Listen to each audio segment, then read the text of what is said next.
Donc, à ce niveau-là du cours, donc, on a passé du temps pour présenter les grands domaines d'application, présenter les grands acteurs du marché, voir, vu d'au-dessus, ce qu'on pouvait trouver en fait, dans une carte mère et quels étaient les services matériels, hardware, qui étaient proposés par une carte mère.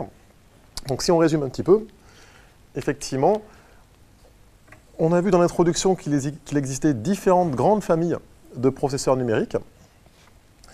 Et nous, on s'intéresse plus particulièrement à la famille des processeurs numériques qui travaillent autour d'un CPU. Hop, CPU. Et on a vu que l'architecture de ces processeurs-là était sensiblement la même.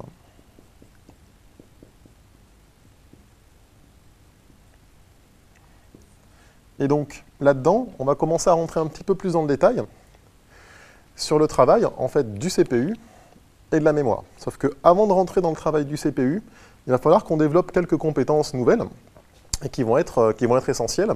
Alors, en fait, pour être plus rigoureux, il existe, alors, rappelez-vous, deux types d'informations mémoire, soit des données, soit des instructions. Et ce qui veut dire qu'en fait, dans la plupart des processeurs modernes, on va voir que c'est vrai, il existe en fait deux types de mémoire. La mémoire donnée et la mémoire programme.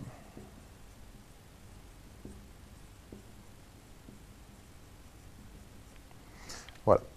Donc, en fait, votre CPU, son travail principal, il a deux grandes tâches, mais son travail principal, c'est d'aller chercher les instructions, le binaire en fait, de votre programme en mémoire programme, et après, localement, dans l'architecture du cœur, dans le cœur, d'aller après les décoder et les exécuter. Et certaines instructions, donc on va assez rapidement parler d'instructions, certaines instructions, donc binaires, peuvent ou pas manipuler des données en mémoire donnée. Donc effectivement, le travail de tout CPU au monde, c'est d'aller chercher les instructions en mémoire programme et de les ramener chez lui. Donc là, je suis en train de parler, d'introduire du vocabulaire, la notion d'instruction. Donc cette instruction, ça va faire appel, pour bien comprendre comment travaille un CPU, à la notion d'assembleur ou de langage d'assemblage. Donc avant de rentrer dans le détail du CPU et de son fonctionnement, il va falloir qu'on définisse encore quelques généralités sur qu'est-ce que c'est qu'un langage d'assemblage et qu'est-ce que c'est l'assembleur.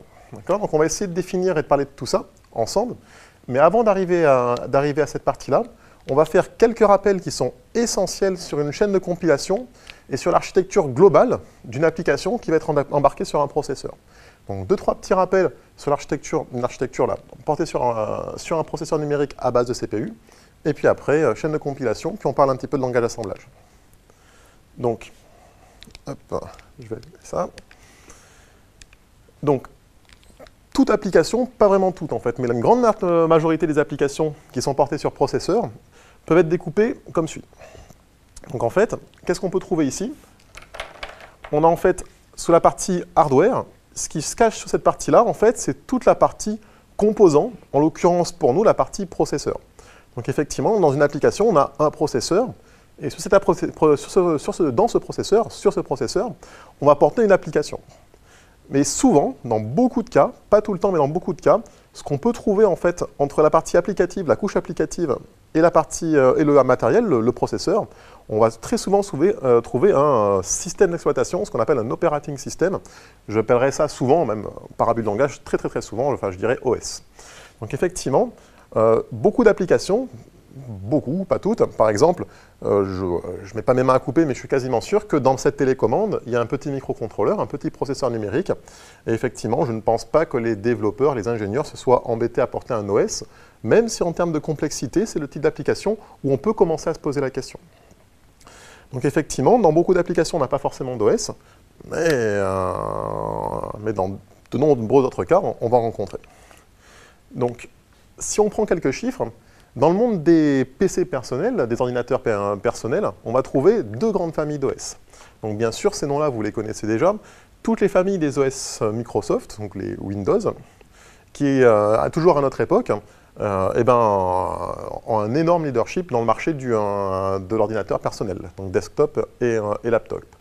Et puis après, en notre grande famille, autre que les systèmes Windows, on va trouver des systèmes basés sur Unix. Donc là-dedans, sous ce chapeau Unix, on va englober tous les OS typés Linux, iOS spécifié par Apple, macOS 10 en l'occurrence, Android, je rappelle, qui est construit sur un kernel Linux, le même kernel qu'une distribution Debian ou autre. Et donc effectivement, les systèmes Unix ont des parts non négligeables sur certains marchés. Donc en gros, Unix, c'est en gros 10% du marché des ordinateurs personnels, mais c'est également, à travers Android, près de 80% des systèmes portés sur tablette ou sur smartphone.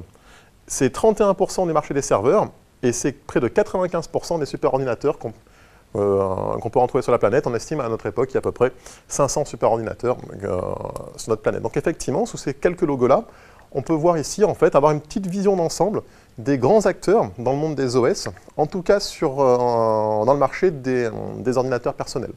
Donc il faut savoir que dans le monde de l'embarqué, il existe énormément, pareil, il n'y a pas de standard, énormément en fait de petits systèmes d'exploitation, souvent appelés RTOS, Real Time Operating System. Donc en citant quelques noms comme ça, on peut retrouver VxWorks, qui est vraiment une grosse empreinte, beaucoup de distributions, un gros nuage de distributions Linux, quasiment autant que de sociétés qui vont créer leur distribution Linux en interne pour leur plateforme donnée à eux, puis RTX, FreeRTOS, beaucoup de microkernels qu'on va retrouver dans le monde de l'embarqué. Mais dans le monde du PC, effectivement, voici les deux grands acteurs qu'on va retrouver. Donc des solutions propriétaires et certaines solutions libres, comme les solutions Linux ou Android, ou d'autres solutions propriétaires basées sur Unix, comme les iOS et macOS, spécifiées par Apple. Donc là-dedans, pourquoi je vous parle de ça, c'est qu'effectivement, ensuite, dans la suite et la continuité de ce cours-là, vous aurez un enseignement en deuxième année qui sera assuré par Sébastien Fourré sur les systèmes d'exploitation. Vous aurez un enseignement dédié sur ce cours-là, donc c'est pour ça que nous, on va présenter quelques concepts liés à la notion d'OS, parce qu'on n'a pas le choix. L'OS, c'est vraiment l'interface entre la couche applicative et le processeur. Donc quand je vais vous parler du processeur, il y aura quelques notions qui feront appel à cette notion et à des services proposés par un OS. Mais vous aurez un cours plus construit et vraiment dédié à ça en deuxième année. Donc maintenant, j'ai dit déjà durant l'introduction un mot, en fait, notamment quand j'ai parlé de mon métier. J'ai souvent parlé en fait de développeur bas niveau, donc ingénieur dans le développement logiciel bas niveau. Donc bas niveau, ça veut dire quoi si on vient en arrière? Un ingénieur bas niveau, c'est pas un ingénieur qui est mauvais. C'est un ingénieur en fait qui va travailler dans les couches basses de ces développements-là. Donc un développeur bas niveau, il va être très proche du matériel. En général, il va vraiment travailler au niveau du système d'exploitation.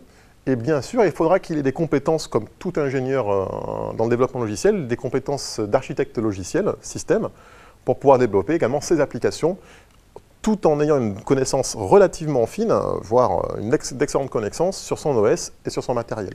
Donc un développeur bas niveau, dans le monde du développement logiciel, c'est un développeur qui doit avoir plusieurs casquettes, plusieurs compétences.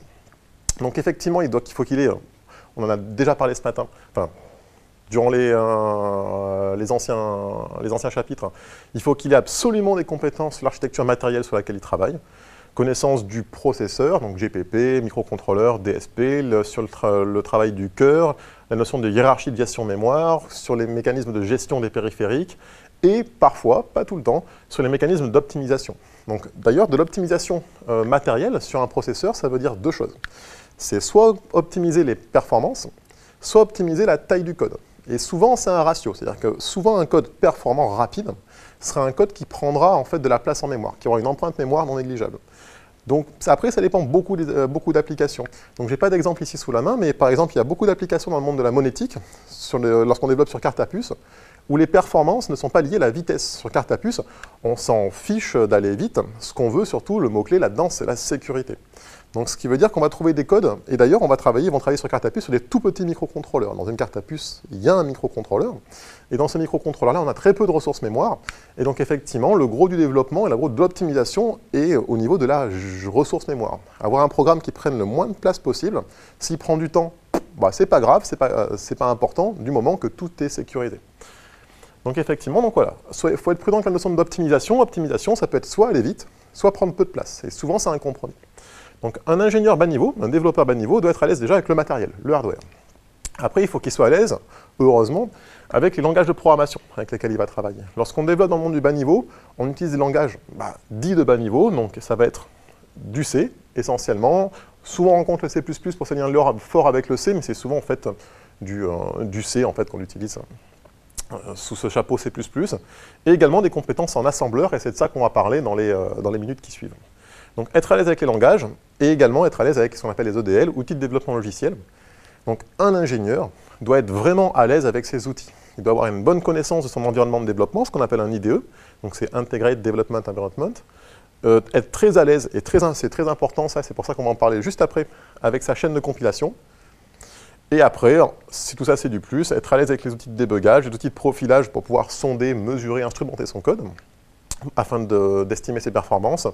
Puis après, être à l'aise avec de la programmation système, donc connaître son système d'exploitation, bien comprendre les services qu'il nous propose et être capable de développer, en tant qu'architecte logiciel, une application robuste, bien pensée, bien construite, pour utiliser cette notion d'outil système. Donc voilà, donc ça, sur ces 3 points-là, ce sont les 3 grandes casquettes que doit avoir un développeur bas niveau, et c'est pas forcément évident. Ça demande une très bonne culture, une culture du hardware, des outils, des langages. Donc voilà, ça demande vraiment de la polyvalence. Donc dans les slides qui suivent, on va parler de chaîne de compilation. On va faire quelques petits rappels sur une chaîne de compilation parce que vous avez déjà en parallèle un cours sur les ODL, outils de développement logiciel. Donc on vous a déjà parlé de chaîne de compilation, donc on va seulement faire quelques rappels. Et donc toutes les illustrations qui vont être présentées ici seront illustrées sur une chaîne de compilation GCC, qui veut dire GNU Compilation Collection. Et donc voilà, qu'est-ce qui va différencier en fait les illustrations qui vont venir dans les slides qui suivent? Ça va être principalement, notamment les extensions de fichiers. Donc ça, c'est pas standardisé. Lorsqu'on fait du C, donc on parlera de chaîne de compilation C, lorsqu'on fait du C, effectivement, un fichier source, ça sera toujours un fichier C, un fichier d'entête, ça sera toujours un point H.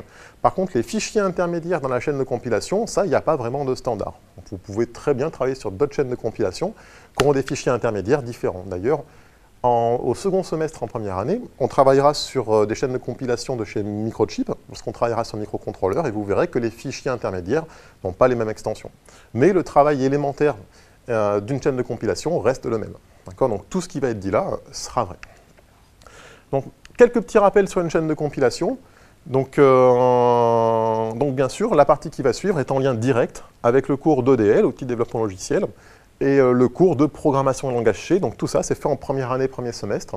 Donc là, voilà, c'est juste une petite redite, juste pour être sûr qu'on ait bien tous le même vocabulaire, qu'on parle bien de la même chose. Et ce qui est important, qui est souvent très méconnu, c'est bien avoir conscience que dans une chaîne de compilation, il y a des parties de la chaîne qui sont propres au langage et des parties qui sont propres à l'architecture du processeur, notamment l'architecture du cœur et l'architecture de la mémoire. Donc on va parler de tout ça et voilà, bien poser ces bases-là. Donc, on parle de chaîne de compilation C. Donc les fichiers sources C sont toujours des .c, ça c'est standardisé. Et effectivement, on est souvent amené, c'est pas une obligation, mais toute application commençant à être un tout petit peu lourde fait appel à des headers, à des fichiers d'entête. Donc effectivement, première phase de la compilation, c'est le préprocesseur. Donc le préprocesseur du C, en gros, c'est une machine qui s'occupe uniquement des directives en dièse. Donc dans vos programmes, vous connaissez tous les directives dièse define pour définir des macros, dièse include pour pouvoir inclure des fichiers d'entête. Sachez qu'il en existe d'autres, dièse if, dièse indef, etc. Donc voilà, le préprocesseur s'occupe de toutes ces directives de précompilation. Donc en fait, c'est pas forcément dans une chaîne de compilation la partie la plus dure à développer, le préprocesseur, c'est souvent du remplacement de directives. Donc effectivement, voilà, le préprocesseur, tout ce qui est en dièse dans un programme en C. Après on attaque, on a vraiment ce qu'on appelle le compiler, le compilateur. Donc le compiler, là-dedans on peut trouver différentes étapes. Première étape, c'est le parseur. Donc le parseur, dans vos programmes, lui vous le connaissez bien, parce que c'est lui qui vous insulte en général. Donc lui, le parseur, vous êtes en train de compiler un fichier C, et ben, vous avez oublié un point-virgule, une parenthèse, vous utilisez une variable qui n'a pas été déclarée. Mais effectivement, lui, le parseur, son travail, c'est d'assurer une analyse lexicale, syntaxique et sémantique de votre programme.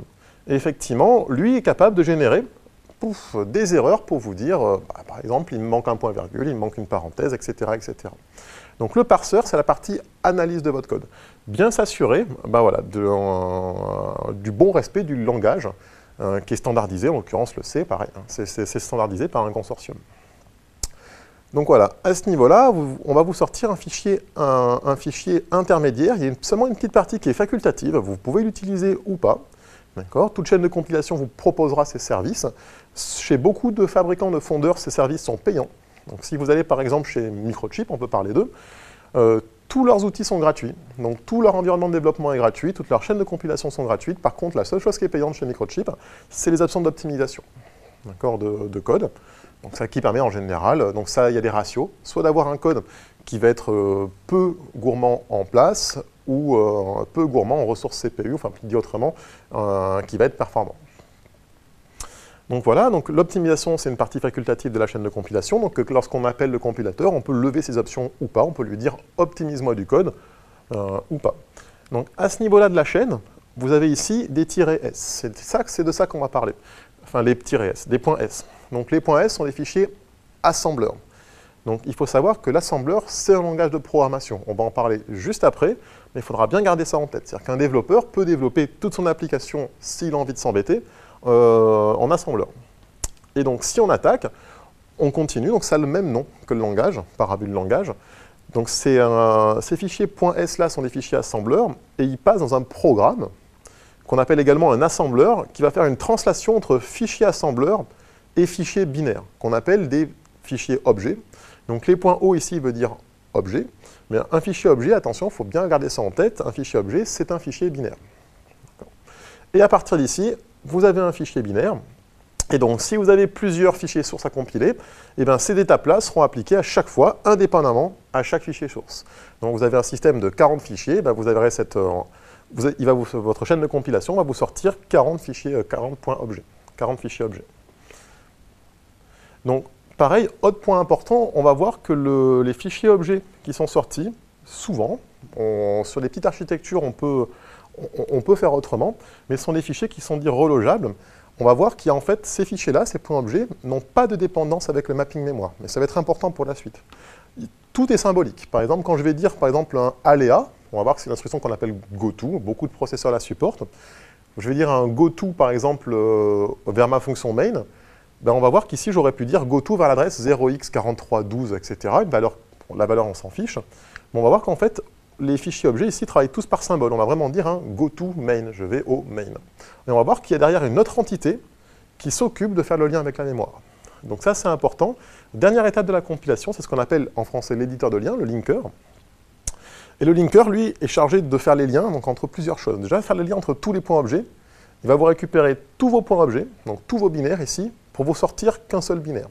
Et le linker, très important, souvent c'est oublié, il fait également le lien avec le mapping mémoire. D'accord? Donc on va reparler juste après. Le linker, qu'est-ce qu'il prend également comme argument? Vos librairies. Donc ici, j'ai fait apparaître que les librairies statiques, les points A comme archive, on va en parler juste après également. Mais il peut également prendre en argument les librairies dynamiques, donc les share objects, si on reste sous GCC. Donc cette architecture-là est à savoir par cœur, par cœur, par cœur. Les différentes étapes qu'on va retrouver dans la compilation d'un fichier source. Et maintenant, on va discuter un petit peu ensemble de qui dépend de quoi. Qu'est-ce qui dépend du langage et qu'est-ce qui dépend de l'architecture.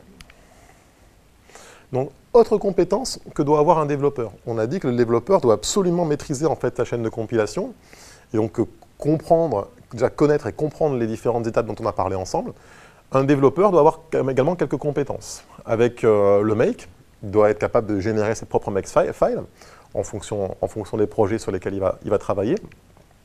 Donc il doit bien sûr maîtriser GCC, donc sa chaîne de compilation, c'est ce dont on va parler. Donc en gros, le carré qui est ici, c'est une boîte noire qui encapsule tout ce dont on a parlé juste avant.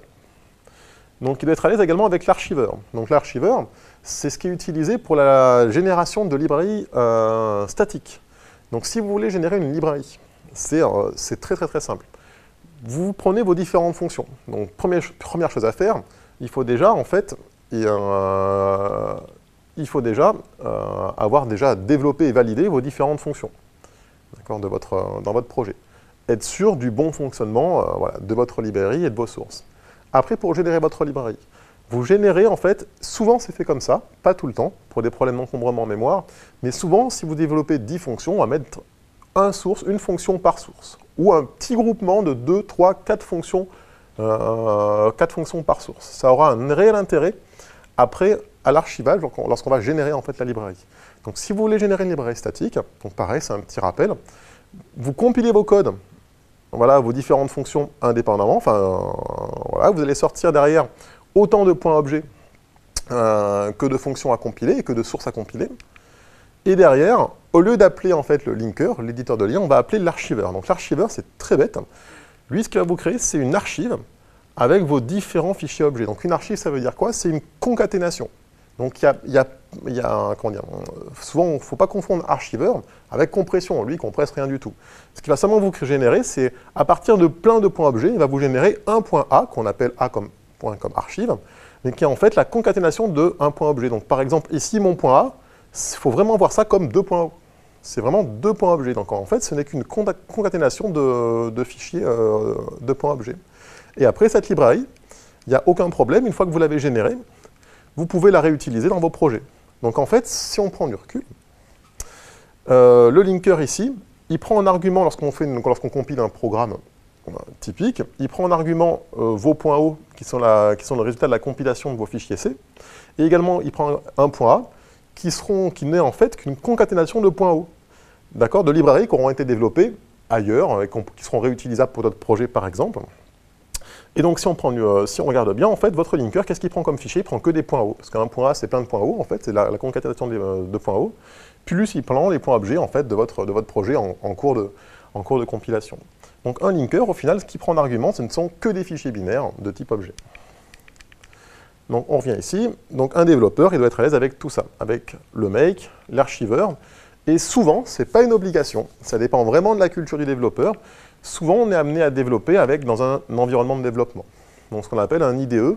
Donc, pour du développement sur PC, les deux IDE les plus rencontrés sont clairement Eclipse et NetBeans. D'ailleurs, on travaillera, nous, sous IDE, pas au premier semestre, on travaillera directement sous le shell, mais au second semestre, chez Microchip, qui a un IDE entièrement libre, gratuit, qui utilise le même framework que Eclipse. Et en deuxième année, on travaillera sur l'environnement de développement de chez Texas Instruments, TI, qui s'appelle Code Composer Studio, qui lui utilise le framework Eclipse.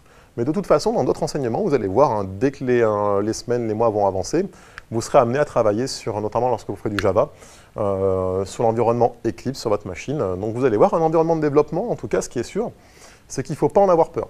Un environnement de développement, c'est une aide. Donc c'est un environnement graphique d'aide aux développeurs. Donc ce qu'il va vous proposer, c'est un fenêtrage, des fenêtres et des options de configuration, de préconfiguration, notamment de votre chaîne de compilation. Donc un environnement de développement, ce n'est pas un truc dont on doit avoir peur, c'est vraiment une aide aux développeurs. Mais en fonction de la culture du développeur, dans le domaine de l'embarqué, notamment lorsqu'on travaille sur des architectures, sur du Linux embarqué, beaucoup de développeurs gardent encore la culture du shell. Après, voilà, c'est juste une question d'habitude. Donc effectivement, un développeur doit être à l'aise avec ces outils-là, notamment, il en existe beaucoup d'autres, mais doit notamment être à l'aise avec tous ces outils-là lorsqu'il développe. Et donc maintenant, on reprend notre chaîne de compilation, et maintenant on va voir qu'est-ce qui dépend de l'architecture, du processeur, et qu'est-ce qui dépend du langage. Ce qui veut dire que, dit autrement, si là je vous parle de chaîne de compilation C, si on doit développer une chaîne de compilation en Pascal, qui supporte un autre langage, ou en Fortran, qu'est-ce qu'on aurait à redévelopper, à changer dans notre chaîne de compilation pour pouvoir faire une chaîne de compilation Pascal? Donc on reprend notre chaîne de compilation, là je suis en train de compiler deux fichiers C, je passe par le préprocesseur, par le parseur, la partie analyse, et bien ce sont les deux seules étapes, celle-ci de la compilation, qui ne sont dépendantes que du langage. En partie, dans certains cas, lorsqu'on fait de l'optimisation, il peut y avoir une dépendance avec l'architecture. Mais de façon générique, effectivement, ces deux étapes-là ne dépendent pas en fait de l'architecture du processeur, elles ne dépendent que du langage. Donc d'ailleurs, vous aurez en deuxième année un cours qui s'appelle Compilation et théorie du langage, qui sera assuré par Régis Clouard, où là-dedans, dans ce cours-là, on vous parlera vraiment du travail du parseur. Donc vous aurez vraiment un cours dédié, en fait, à l'analyse syntaxique, sémantique et lexicale. Quel est le travail fait par le parseur? Donc dans la compilation, ça ne dépend que du langage. On change de langage de programmation, vous ne changez que ça dans votre chaîne de compilation. Maintenant, les étapes qui suivent vont soit être dépendantes du CPU, soit être dépendantes du mapping mémoire. Et ça, c'est dans une chaîne de compilation, c'est très hiérarchisé. Et heureusement. Donc à partir d'ici, votre parseur, ici, dans votre chaîne de compilation, la partie compiler, vous sort un point S, un fichier assembleur. donc on va le voir juste après, un fichier assembleur, ou plutôt de l'assembleur, un langage assemblage, est propre à chaque famille de CPU. Ça veut dire qu'il y a des langages de programmation qui ont été pensés pour être polyvalents, enfin pour être universels. L'assembleur, il n'existe pas de langage de programmation moins universel que l'assembleur. Il existe autant d'assembleurs et de langages d'assemblage que de familles de CPU. Donc déjà, ici dans une chaîne de compilation, dès que l'analyse est faite et est bonne, et qu'on redescend, qu'on continue à traverser notre chaîne de compilation, la partie construction et passage, traduction du C en assembleur, forcément comme l'assembleur n'est pas portable, n'est pas universel et dépend du processeur, du CPU, ben cette partie-là dépend fortement du CPU. Pareil pour l'optimisation. L'optimisation peut se faire au niveau du C, donc le compilateur peut réagencer votre programme C avant de l'optimiser, ou au niveau assembleur, une fois qu'il a généré votre assembleur, il peut faire de l'avancement, de la prédiction au branchement, etc. Sur votre assembleur, on appliquer des options d'optimisation sur votre langage d'assemblage. Et donc ça, forcément, ça dépend forcément de l'architecture du CPU. Donc ça, c'est CPU dépendant. Et pareil, là vous avez un fichier S, qui est un programme assembleur, c'est bien un langage de programmation, c'est-à-dire qu'on pourrait programmer ici. D'ailleurs, c'est ce qu'on fera nous en TP. En première année, second semestre, on développera des programmes directement en assembleur. Donc on pourrait très bien s'affranchir du C et développer tout en assembleur. Par contre, vous allez vite voir qu'en termes de flexibilité et de temps de développement, ce n'est pas l'optimum. Et l'assembleur, ici, son travail, c'est de traduire en fait le fichier, le programme assembleur, en binaire. Donc pareil, comme l'assembleur est propre à chaque famille de CPU, ici vous avez un fichier binaire, ben cette partie-là dépend forcément de l'architecture du CPU. Et tout à l'heure, je l'ai rapidement dit, j'ai dit que les fichiers objets, les points objets, ici, utilisent une représentation symbolique. C'est-à-dire que si je dis ici là-dedans, je vais chercher la variable titi, ben ici, où je vais par exemple mettre 2 dans la variable titi, et on va vraiment écrire ça comme ça dans les fichiers objets. Je mets 2 dans la variable titi. On ne va pas dire je mets 2 à l'adresse 0x4312. D'accord ? Ce qui veut dire qu'à ce niveau-là, tout est symbolique. Ici, j'appelle la variable titi, la fonction toto, le truc tutu, etc. D'accord ? Ici, c'est une représentation symbolique, ce qui veut dire que toute cette partie-là ne dépend que du CPU, mais ne dépend pas encore du mapping mémoire. Je n'ai pas encore dit ici, je manipule la variable titi qui est l'adresse je ne sais pas combien en mémoire. Et ça, c'est le travail du linker. Éditeur de lien, ça veut dire ça. Ça veut dire faire le lien entre tous les points objets, qui sont les fichiers binaires, plus les librairies, pour en faire qu'un seul, et faire le lien avec la mémoire. C'est le linker qui va dire qui se trouve où en mémoire, où commence mon main, où commence la fonction titi, la fonction tutu, où se trouve la variable toto, etc. etc. C'est lui qui fixe ça.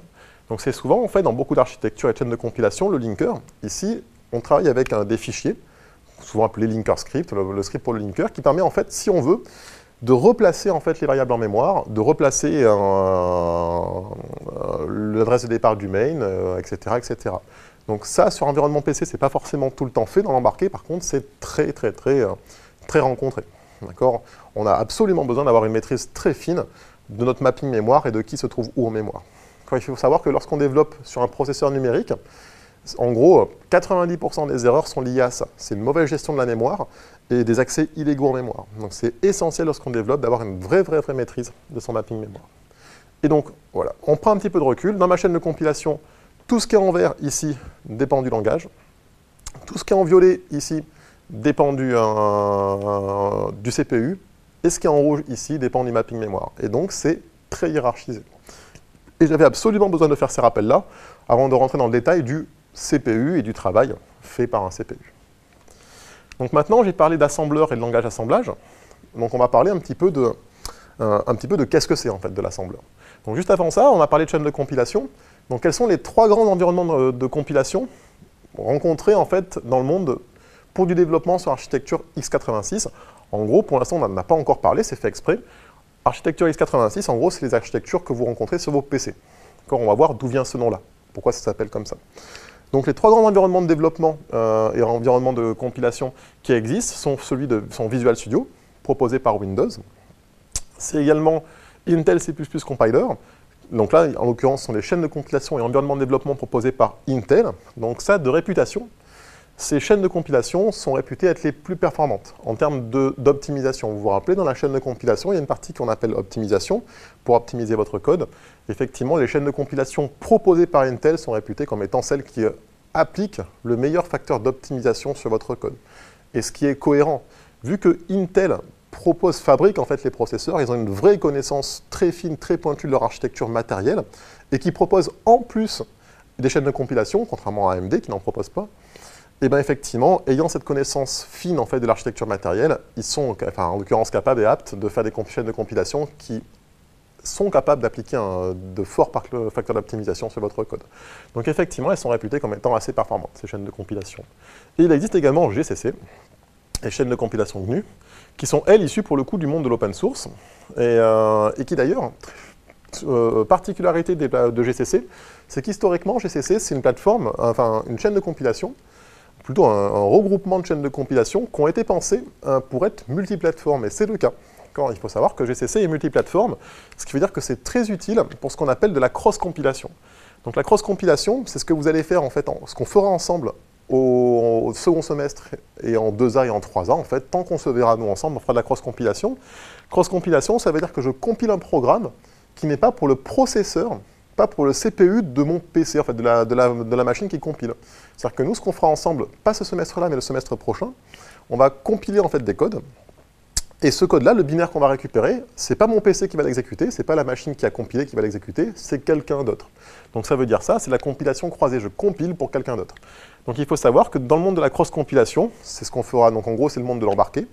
Dans le monde de l'embarqué, effectivement, la plupart des chaînes de compilation, en tout cas toutes celles sur lesquelles j'ai pu travailler, étaient construites sur un GCC, et donc comprenaient les mêmes commandes qu'un GCC. C'est ça qui est important, c'est-à-dire que une chaîne de compilation pour un autre processeur, si elle est construite sur un GCC, elle va comprendre les mêmes commandes que votre GCC. Donc vous avez déjà manipulé GCC. Lorsque vous passez des commandes "-i", "-s", "-o" par exemple pour optimiser, "-o2", "-o3", ça il faut bien comprendre que cette syntaxe elle est propre à GCC. Si vous allez utiliser une chaîne de compilation de chez Intel, ce n'est pas la même syntaxe. Ce ne sera pas "-o", "-i", "-x", etc. La syntaxe va changer. Donc le gros avantage effectivement de ces chaînes de compilation, c'est qu'elles sont multiplateformes, dans l'embarqué elles sont extrêmement rencontrées, et de plus, elles sont relativement performantes. Donc ça, c'était pas forcément vrai il y a 10 ans, mais maintenant, effectivement, il y a une grosse, dans le monde du libre et de l'open source, il y a une grosse communauté qui travaille sur ces chaînes de compilation, qui les font vivre, qui les font évoluer, et effectivement, ce sont des chaînes de compilation très robustes, et qui sont capables d'appliquer des facteurs d'optimisation assez intéressants sur du code. Donc juste pour la culture générale, s'il y en a qui veulent faire ça, vous pouvez travailler sous votre GCC. Donc si vous avez travaillé sous Linux, pas de problème. Vous aurez votre GCC sur votre PC, pas de souci. Par contre, si vous voulez utiliser GCC sur un environnement Windows, sachez qu'on peut le faire. On peut avoir un environnement de développement GNU et travailler avec une chaîne de compilation GCC sur un Windows. Par contre, ça demande une installation un petit peu particulière. Donc les deux environnements de compilation les plus rencontrés pour faire du GCC sur un Windows, pour la culture, c'est juste pour l'entendre au moins une fois, sont Cygwin et MingWindows. Donc voilà. Donc ceux qui ont déjà installé ça, par exemple, installer un Eclipse sur leur machine Windows, c'est pas vraiment un problème. La faire cohabiter avec par exemple Cygwin, vous trouverez les tutoriels sur Internet et ça vous permet d'avoir un environnement GCC GNU pour développer sur votre machine Windows. Donc voilà, donc ça c'était une petite vue d'ensemble des grands environnements de développement, des grands environnements de compilation pour travailler sur l'architecture x86, donc architecture PC, ce dont on va parler ensemble, et notamment depuis un environnement Windows. Donc maintenant, on va rentrer un petit peu dans le vif du sujet. C'est que j'ai parlé de langage assemblage, j'ai parlé d'assembleur. Donc maintenant, on va voir un petit peu ce que c'est l'assembleur. Donc déjà, l'assembleur, ce qu'il faut absolument retenir, c'est que l'assembleur, c'est un langage de programmation. Si je vous dis que le C, c'est un langage de programmation, ça ne vous choque pas, le Java, c'est pareil. Et bien l'assembleur, c'est pareil. Vous pouvez programmer un assembleur. D'accord ? Ce n'est pas un problème, on peut programmer un assembleur. Donc l'assembleur, c'est un langage de programmation dit de bas niveau. Donc là, très très très bas niveau. Il n'y a pas plus bas niveau que l'assembleur, qui permet de rendre lisible pour l'être humain un code binaire exécutable, ou code machine.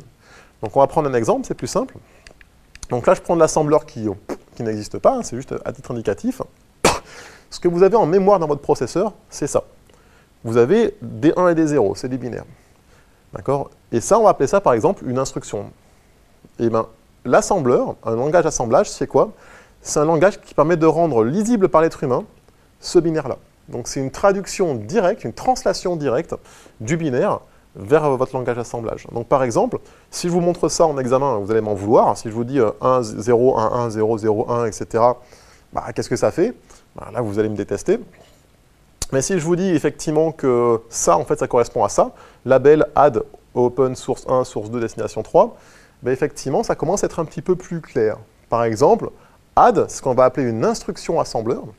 Cette instruction-là, bah, c'est plus du bon sens. À quoi elle sert? Add, bah, c'est une addition. C'est pour faire une addition.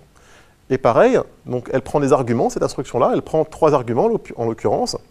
Donc là, c'est mon opérande. Opérande source 1, ma première source, plus la source 2. Donc si je fais une addition, je vais faire source 1 plus source 2, et probablement que je vais mettre ça dans la destination 3. D'accord? Donc dans une assembleur, vous pouvez avoir plusieurs champs.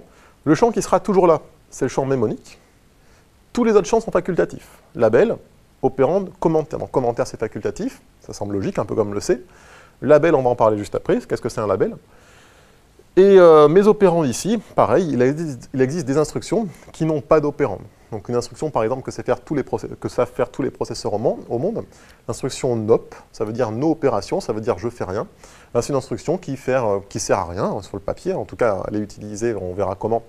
Mais NOP, ça veut dire no opération. Donc votre processeur, lorsqu'il voit le NOP, ben, pendant un cycle CPU, ou parfois plus, il ne fait rien. Et puis après, il reprend son fil normal d'exécution d'instruction.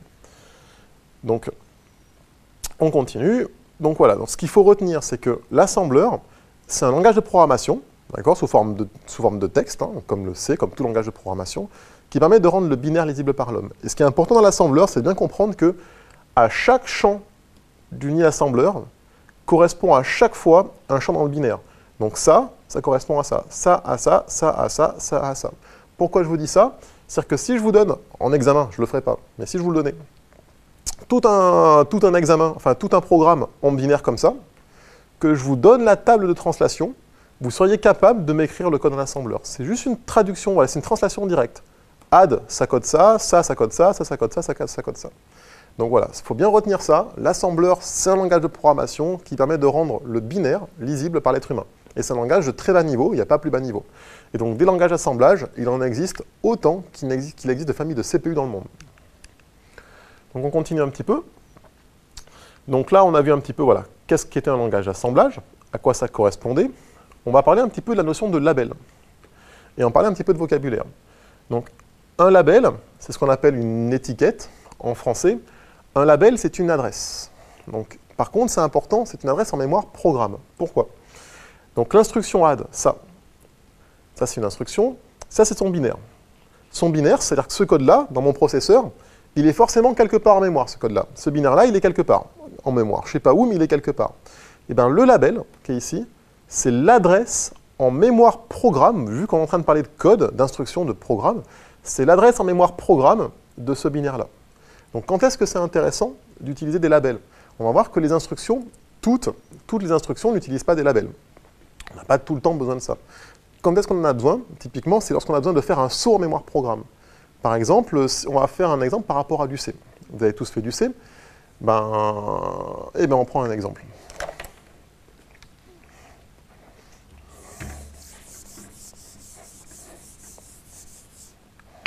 On prend un exemple en C, et puis on verra plus tard dans le cours l'implémentation, l'intégration en assembleur.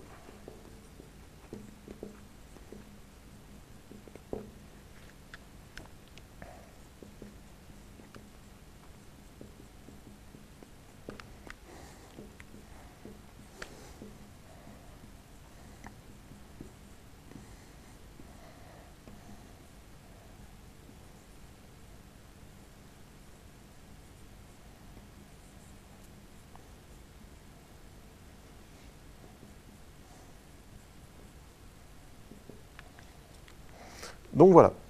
Donc là, ce que je suis en train d'écrire et de vous montrer, c'est un petit programme en C qui sert strictement à rien. Donc regardez, hop.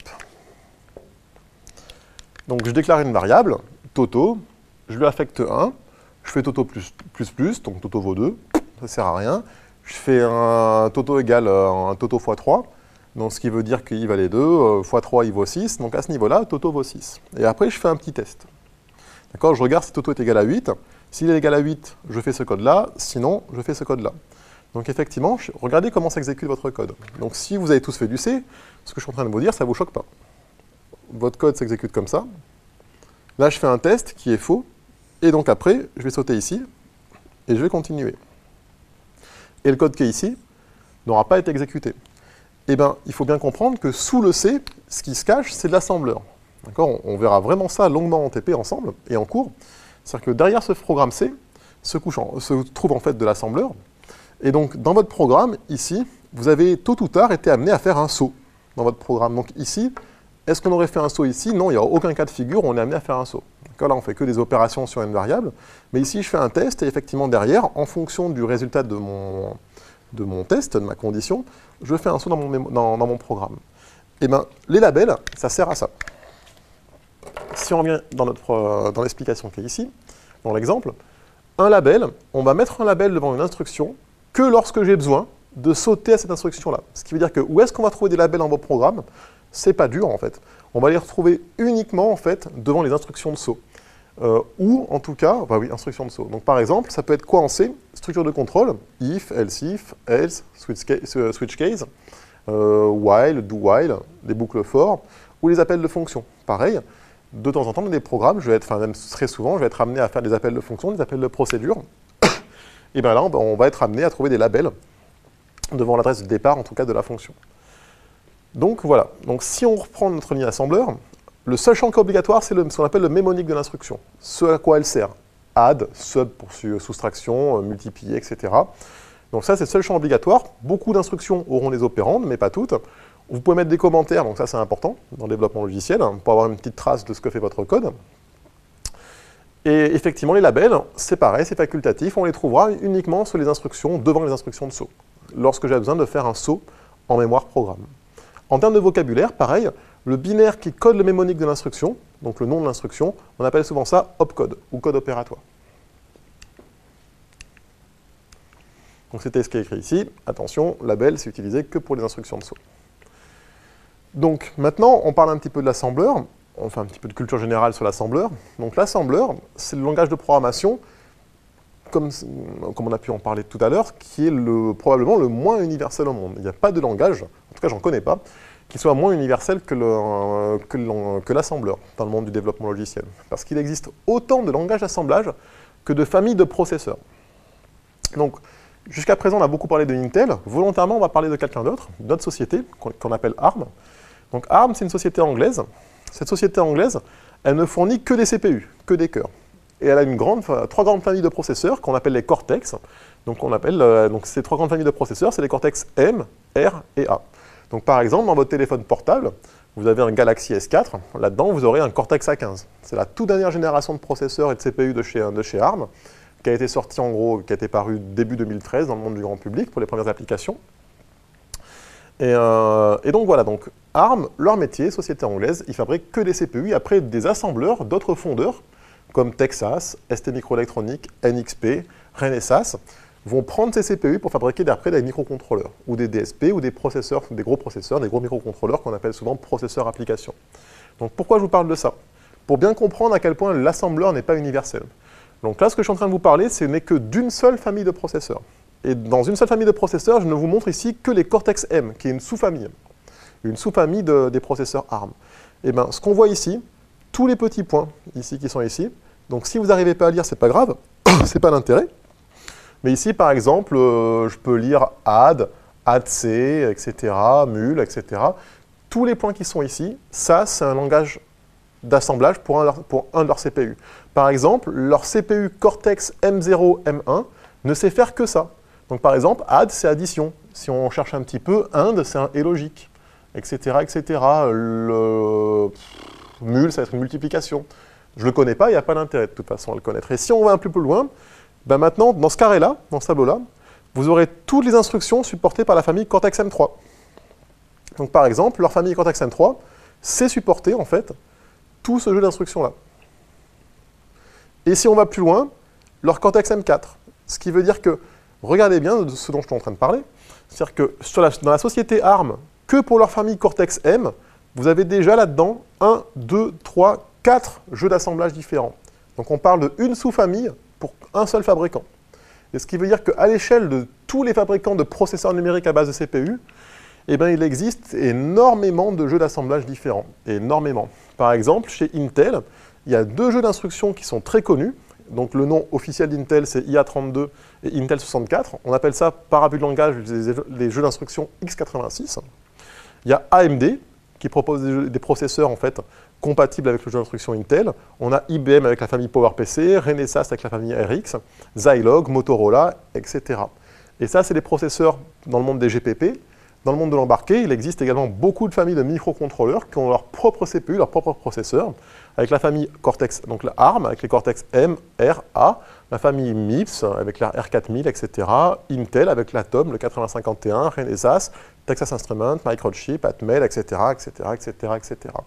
Et ce qu'il faut bien comprendre, c'est que chacun des noms de fondeurs que je vous présente ici propose à eux seuls 4, 5, 6 familles de jeux d'assemblage différents. Ce qui veut dire qu'il existe énormément de jeux d'instruction et de jeux d'assemblage, d'assembleurs, différents dans le monde. Donc pareil, des chaînes de compilation, il en existe au moins autant, sinon beaucoup plus, que de familles de processeurs. Vu que dans une chaîne de compilation, il y a une partie C par exemple, il y a une partie qui est propre au langage, une partie qui est propre au CPU. Et bien il existe autant de chaînes de compilation que de familles de processeurs ici. Donc voilà, donc à ce niveau-là, il faut bien retenir, assembleur, c'est un langage de programmation, il est tout ce que vous voulez sauf universel. Et il y a autant de jeux d'instruction et de langage d'assemblage que de familles de CPU. Et donc, beaucoup de fondeurs proposent à eux seuls plusieurs familles de CPU, donc il en existe beaucoup, beaucoup dans le monde. Néanmoins, il existe deux grands leaderships. Dans le monde du PC, ce sont tous les jeux d'instruction qu'on appelle x86, Intel. Donc effectivement, tout développeur connaît en fait cette famille-là de jeux, enfin en tout cas, faute de la connaître finement, parce qu'il y en a beaucoup, on va voir pourquoi, a entendu parler en fait de ce nom-là, les jeux d'instruction x86. Et il existe dans le monde embarqué un autre leadership qui sont toute la famille des processeurs ARM. C'est pour ça que je vous en parlais. Donc autant Intel a un leadership dans le monde du PC, autant ARM a un vrai leadership dans le monde de l'embarqué. Donc je suis sûr à 99% que tous les processeurs que vous avez dans vos téléphones portables seront des processeurs ARM, d'architecture ARM, ou Atom, proposé par Intel, qui est une architecture qui concurrence en fait les architectures ARM pour l'embarquer. Et donc voilà.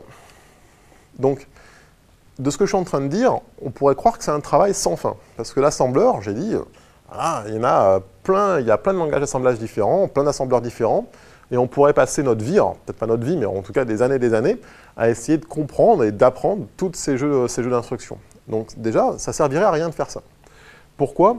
Parce qu'une fois qu'on a vu 1, 2, 3 langages d'assemblage, vous allez voir qu'il y a beaucoup de réflexes et de choses qui reviennent.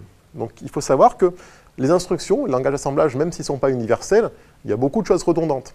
Tous les processeurs savent faire du add, de l'addition, du sub, du moins, du et, du ou, du non. Donc effectivement, ce qu'il faut retenir, c'est que les instructions, les langages d'assemblage, lorsque vous avez plusieurs instructions, on va pouvoir les regrouper en familles. Et il existe 3 grandes sous-familles. Donc la première sous-famille, c'est toutes les instructions qu'on peut classer dans tout ce qui est dans la famille des opérations de calcul et de comparaison. Donc c'est tout ce qui est opération arithmétique et logique. Par exemple, en C, lorsque vous écrivez du C, tout ce qui est plus, moins, fois, divisé, et, ou, non, etc. Opérateur de comparaison, supérieur ou égal, inférieur ou égal, différent, égal, égal. D'accord? Donc effectivement, tout processeur au monde sait faire, faute de savoir tous les faire, sait faire au moins une partie de ces instructions-là. Donc par exemple, instruction qui n'est pas rencontrée sur tous les processeurs, c'est l'instruction multiplier. Beaucoup la supportent en 2013, mais pas tous. Et l'opération diviser, par exemple, elle, et pour le coup, n'est que très peu rencontrée dans le monde des processeurs. Donc on verra un contre-exemple, c'est celui de Intel. Intel, on va voir qu'il supporte en fait l'opération de division, mais ça a un prix. C'est-à-dire qu'on peut faire une division hardware matérielle sur un processeur Intel, mais c'est très coûteux en termes de cycle CPU. Mais on en reparlera ensemble de tout ça. Beaucoup de petits processeurs dans vos téléphones portables ne supportent pas la division, par exemple. Et c'est pas gênant, d'accord? On peut très bien implémenter une division à base d'opérateurs arithmétiques classiques, typés addition, soustraction, multiplication. Donc voilà, première grande famille d'instructions, donc beaucoup d'instructions pourront être placées dans cette famille-là. Opérations de calcul, donc arithmétique, et de comparaison, arithmétique et logique. Donc hop, maintenant, opération de management de données. C'est-à-dire qu'on a dit, ensemble,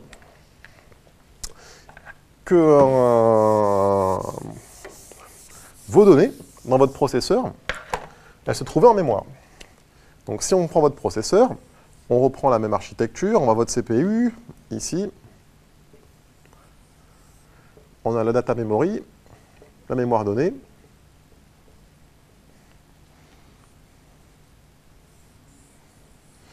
et ici on a la mémoire programme.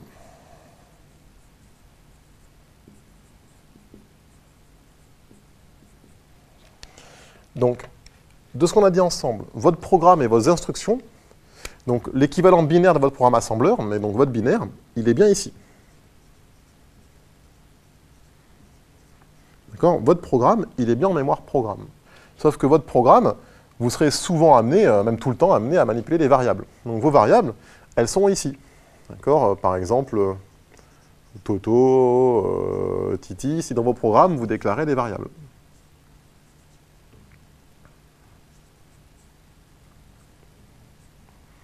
D'accord ? Vos variables sont mémoire donnée. Donc je rappelle, en mémoire, deux types d'informations distinctes, les données d'un côté et votre programme, donc vos instructions, de l'autre, mais sous forme de programme binaire. Donc si on revient ici, dans le cours, donc ici, pareil, donc c'est bien de savoir faire des calculs, mais on sera très souvent amené, même dans tous les programmes amenés, à manipuler des variables. Ce qui veut dire qu'une variable, elle se trouve en mémoire. Qu'est-ce qu'on sera amené à faire? Avant de faire une opération dessus, votre variable, on va être amené à la ramener vers le cœur, faire une opération dessus, plus, moins, fois, etc. Et puis après, la remettre à jour en mémoire. Ce qui veut dire que faire une opération sur une donnée, faire du management de données, ça veut dire ça. C'est-à-dire déplacer une donnée dans votre architecture. Donc du déplacement de données, il n'y en a pas 100 000. D'accord ? En gros, qu'est-ce qu'il y a comme déplacement de données? On peut faire un déplacement de CPU vers le CPU, donc prendre une donnée dans le CPU, dans le cœur, dans ce qu'on va appeler un registre, très bientôt, et le mettre dans un autre registre, ou prendre une donnée du CPU et la mettre en mémoire, ou sinon prendre une donnée de la mémoire et de la ramener vers le CPU. Et en gros, ce sont les seules opérations qu'on va faire. Vous remarquerez ici que je n'ai pas mis l'opération mémoire vers mémoire. Alors pourquoi? Si vous vous rappelez bien, dans l'introduction, j'ai parlé d'un périphérique qu'on appelle un DMA. Un DMA, ça veut dire Direct Memory Access, ça veut dire accès direct à la mémoire. Direct veut dire sans le CPU. Ça veut dire qu'un DMA est capable de faire des transferts mémoire vers mémoire, sans passer par le CPU. Mais du coup, vu qu'on ne passe pas par le CPU, bah forcément, il n'y a pas d'instruction. Il n'y a pas d'exécution d'instruction, c'est le périphérique qui va faire ça comme un grand. Donc le transfert mémoire vers mémoire n'existe pas en passant par le CPU. Il faut un autre périphérique, s'il existe, hein, tous les processeurs n'en ont pas, pour faire des transferts de mémoire à mémoire, en passant par un DMA. Donc voilà, à ce niveau-là, on a des opérations, donc les instructions peuvent être classées en opérations arithmétiques et logiques, management de données, c'est-à-dire déplacer une data dans l'architecture, et enfin, il y a tout ce qui est instruction de contrôle dans votre programme. Parce que tous vos programmes implémentent à chaque fois des structures de contrôle, du if, du for, du while, du do, de l'appel de procédure, de l'appel de fonction. Et bien, il existe également des instructions pour permettre de faire ça. D'accord ? Implémenter vos structures de contrôle. Et bien, en gros, c'est tout. Tous les processeurs au monde, à base de CPU, savent faire ça. Et ont des instructions qu'on va toujours pouvoir ranger dans ces trois familles-là. D'accord ? Instruction de contrôle, faire des sauts, management de données, déplacer une donnée, et opérations arithmétiques et logiques, faire du calcul. Donc déjà, à ce niveau-là du cours, est-ce que vous sentez qu'un CPU, donc c'est le CPU qui fait tout ça, est-ce que vous sentez qu'un CPU, c'est plus qu'une unité de calcul? Bien sûr qu'un CPU sait faire du calcul, il sait faire ça, votre CPU. Mais en plus, il sait faire ça, aller me déplacer des datas, et en plus, il sait faire des opérations du déplacement dans votre code, faire des sauts dans votre programme. Et en plus, il est capable d'aller chercher votre programme en mémoire programme. Donc voilà, donc retenez bien ça, c'est qu'un CPU, ce n'est pas qu'une unité de calcul, c'est une unité de traitement au sens large. Sur certains processeurs, par exemple chez Intel, c'est pour ça que j'en parle, sur les architectures x86, il existe des instructions qu'on va nommer d'instructions complexes, donc des instructions très évoluées, qui sont capables de faire des opérations sur des chaînes de caractères, par exemple. Donc vous connaissez tous l'instruction, par exemple, string copy, pour copier une chaîne de caractères d'un pointeur source vers un pointeur destination. Ben, sachez que chez Intel, sur leur processeur, ce n'est qu'une seule instruction assembleur. Donc vous pouvez faire ça en C, avec des boucles et compagnie, si vous voulez. Mais sachez qu'il existe une instruction assembleur qui fait ça, une seule. D'accord, sachez que ça existe. Donc c'est ce qu'on appelle les instructions complexes, qui sont capables de faire des opérations sur des opérations complexes, sur par exemple des chaînes de caractères, ou ça peut être des opérations mathématiques, donc arithmétique lourde. Donc sachez que votre processeur Intel est capable de vous sortir des échantillons de sinus ou de cosinus. Les instructions existent. Vous faites des opérations vectorielles, ça on va en reparler ensemble. On va voir que nos processeurs modernes, sur votre PC, dans votre téléphone portable, c'est pareil, sont en fait des processeurs vectoriels. Donc à ce niveau-là, voilà. Ce qu'il faut retenir, c'est que toute instruction peut être classée en fait dans ces trois grandes familles, mais qu'il existe chez certains processeurs des instructions évoluées qui peuvent être classées dans des sous-familles. Et on va parler très rapidement, en fait, vous allez voir, de processeurs CISC ou de processeurs RISC, donc d'architecture en fait des jeux d'instructions complexes ou de jeux d'instructions réduits. Et bien on en est là. Donc en fait, n'importe quel processeur, x86 Intel, ARM, MIPS, etc., proposé par un fondeur, va supporter une des deux architectures. Donc votre processeur, ça peut être soit un processeur CISC, soit un processeur RISC. Donc RISC et CISC, donc ISC, ça veut dire Instruction Set Computer, donc jeu d'instruction de votre processeur. Et R et C, ça veut dire complexe et réduit. Donc réduit, en fait, en schématisant, réduit, ça veut dire pas beaucoup d'instructions. Et encore, on va prendre des guillemets. On va voir pourquoi. Et CISC, ça veut dire beaucoup. Donc à notre époque, on va voir qu'il n'existe maintenant plus que très peu de processeurs CISC, donc qui ont des jeux d'instructions complexes. En gros, il existe quasiment plus que vos architectures sur PC. Par contre, la plupart des processeurs autour de nous sont des architectures et des processeurs RISC. Donc ce qui veut dire que ce sont des processeurs qui ne sont capables que d'exécuter un nombre réduit d'instructions. Par contre, à notre époque, il faut commencer à prendre des pincettes parce que la barrière entre le CISC et le RISC est de plus en plus mince. On prend un exemple, on prend la famille de DSP qu'on appelle RISC-like. C'est comme du RISC, mais la barrière est mince, hein. TI l'avoue. C'est en gros, par exemple, la famille de processeurs DSP, hein, on ne la connaît pas encore, on en parlera en deuxième année, de chez TI. Bah, par exemple, ça c'est un processeur RISC, donc pas beaucoup d'instructions, et pourtant il est capable d'exécuter plus de 300 instructions. Donc c'est vrai qu'à notre époque, en 2013, la barrière est de plus en plus mince entre processeur CISC ou processeur RISC. C'est-à-dire que historiquement, vous pourrez dire ça dans la littérature, on disait processeur RISC, c'est moins de 80 instructions. Processeur CISC, c'est plus de 80. Ça, c'est pas vraiment vrai. C'est plus vrai à notre époque. En revanche, par contre, les processeurs Intel actuels x86 sont clairement des processeurs CISC. Vous allez voir que les instructions se comptent en centaines. Je ne les ai pas comptées, mais c'est peut-être près de 1000 instructions. Et donc on aura une subtilité en plus là-dessus, c'est qu'en tenant compte des différents modes d'adressage associés à ces instructions, vous allez voir qu'en fait, votre processeur, c'est comme s'il avait à connaître des milliers et des milliers d'instructions. Donc c'est extrêmement lourd. Et alors là, par contre, c'est totalement différent sur la grande majorité des processeurs modernes, qui sont des processeurs RISC, avec très peu de modes d'adressage. Cette notion de mode d'adressage, on en parlera plus tard en cours. Donc si vous ne connaissez pas, c'est pas grave, on en parlera dans la suite du cours. Donc voilà, il existe de grandes familles de processeurs, les processeurs CISC et RISC. Donc c'est bien de savoir ça, maintenant il faut voir un petit peu les avantages et inconvénients. Donc un processeur CISC, vu que votre processeur est capable de comprendre beaucoup d'instructions, énormément, et qu'en gros, qu'une instruction CISC, parfois, peut remplacer 5, 10, 15, 20 instructions RISC. Et bien l'avantage, vu que parfois une instruction peut remplacer 10, 15, 20, ça dépend de l'instruction, ben, ça veut dire que votre programme prendra moins de place en mémoire. Donc ça, c'est un gros avantage des processeurs CISC. Votre programme, il prend moins de place en mémoire.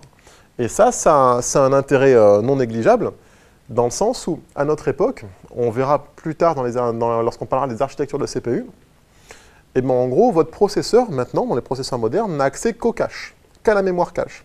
Et on verra que sur un processeur, même la toute dernière famille de chez Intel, la famille Haswell, votre processeur, votre CPU, n'a accès qu'à 64 kilooctets de cache L1.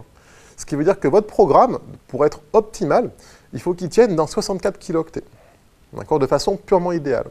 Et bien effectivement, avec ça, 64 kilooctets, c'est rien, c'est vraiment très peu à l'échelle de notre PC, de notre processeur. Et bien effectivement, là, on peut sentir l'intérêt d'avoir un programme qui prend peu de place en mémoire.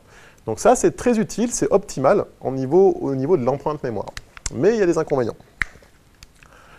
Gros avantage, c'est que ces processeurs CISC, en fait, si Intel fait ça, c'est pas pour le plaisir de le faire, c'est que c'est pour assurer une rétrocompatibilité de leur architecture. Ce qui veut dire que votre processeur Haswell, qui vient de sortir il y a 2 semaines, donc courant juin 2013, eh ben, il est capable d'exécuter les mêmes instructions que le 8086 qui est sorti en 78. Ce qui veut dire que Intel a assuré, au fil des années et des décennies même, a assuré en fait la rétrocompatibilité de leur jeu d'instructions. Ce qui veut dire que de façon purement théorique, si on ne tient pas compte de l'OS, eh ben, votre programme qui a été développé et compilé en 78 pourrait tourner maintenant, en tout cas s'il n'y a pas de dépendance avec l'OS, pourrait tourner sur votre PC actuel. D'accord? Donc cette rétrocompatibilité forte, c'est un vrai avantage pour les industriels. D'accord? Il faut comprendre, il faut bien garder ça en tête. C'est-à-dire qu'un industriel qui a développé un soft et un logiciel sur son Core 2, sur une architecture Core 2, il y a 5, 6, 7 ans, bah lui, il a envie qu'elle tourne toujours, hein, il n'a pas envie de redévelopper tout ça en 2013. Ce qu'il veut seulement, c'est changer la plateforme qui est en dessous, seulement gagner en performance, gagner en consommation, mais sans avoir à développer, ou en tout cas à refaire des compilations, des changements mineurs sur son programme. Donc ça, c'est très intéressant. Architecture CISC, donc un grand jeu d'instructions qui reste rétrocompatible avec les anciennes générations, et en plus une empreinte mémoire qui est plus faible. Bon, là, je fais l'apologie du CISC, par contre, il y a des inconvénients. Donc, gros inconvénient, et on en reparlera vraiment ensemble longuement, c'est que le CPU, du coup, c'est même plus que commence, est extrêmement complexe. C'est-à-dire que votre CPU, un CPU qui est capable d'exécuter, de décoder et d'exécuter des milliers d'instructions, eh ben, on va commencer à le sentir, c'est que son architecture matérielle, hardware, est très complexe. Ce qui veut dire que son architecture matérielle étant très complexe, il commence à être très délicat et très difficile d'appliquer des mécanismes d'accélération matérielle sur votre code et sur l'architecture. Donc c'est des architectures qui prennent beaucoup de silicium, qui consomment beaucoup, donc qui chauffent beaucoup, et qu'il est très difficile en fait d'accélérer matériellement. Et d'ailleurs, plus de silicium sur un CPU qui prend plus de place, ça veut dire également moins de place pour la mémoire cache sur le silicium. Donc là, c'est un petit dual par rapport au-dessus. Effectivement, votre programme prend moins de place en cache, mais vu que votre CPU est plus complexe, vous avez moins de place pour la mémoire cache. Donc là, voilà. Autre complexité, et ça c'est très délicat notamment pour les développeurs de chaînes de compilation, c'est que le jeu d'instructions étant très complexe, il faut avoir une réelle intelligence de votre chaîne de compilation pour savoir que cette instruction CISC-là peut remplacer toute votre section de code. Donc, ce qui veut dire que c'est des jeux d'instructions qui sont souvent mal gérés par les chaînes de compilation. Et du coup, les chaînes de compilation ont des réelles difficultés à optimiser un code, à optimiser un algorithme. Et donc voilà, donc si maintenant on parle un petit peu de l'avantage du risque, vous allez voir qu'en fait, ça va être un peu le dual. C'est-à-dire que les inconvénients du CISC sont palliés en fait par le risque. Donc, gros inconvénient du risque, c'est effectivement votre empreinte mémoire pour votre programme sera plus élevée. Donc, ça veut seulement dire que votre programme prend plus de place en mémoire cache, enfin en mémoire, au sens large. Par contre, gros avantage, c'est le dual. Votre CPU est moins complexe, ce qui veut dire qu'on peut avoir des CPU qui peuvent être à notre époque très performants, avec des consommations très basses, parce que les unités de décollage sont notamment beaucoup plus simples. Pareil, les unités d'exécution sont beaucoup plus simples. En général, ça c'est également très pratique pour les chaînes de compilation et pour votre CPU, pour aller chercher des instructions, les tailles des instructions sont fixes et sont souvent exécutées en 1 ou 2 cycles. Donc ça, c'est pas forcément vrai, on verra d'ailleurs ensemble des contre-exemples, mais c'est quelque chose qui est plus ou moins, on va dire, entendu dans le monde du numérique, même si on verra des contre-exemples.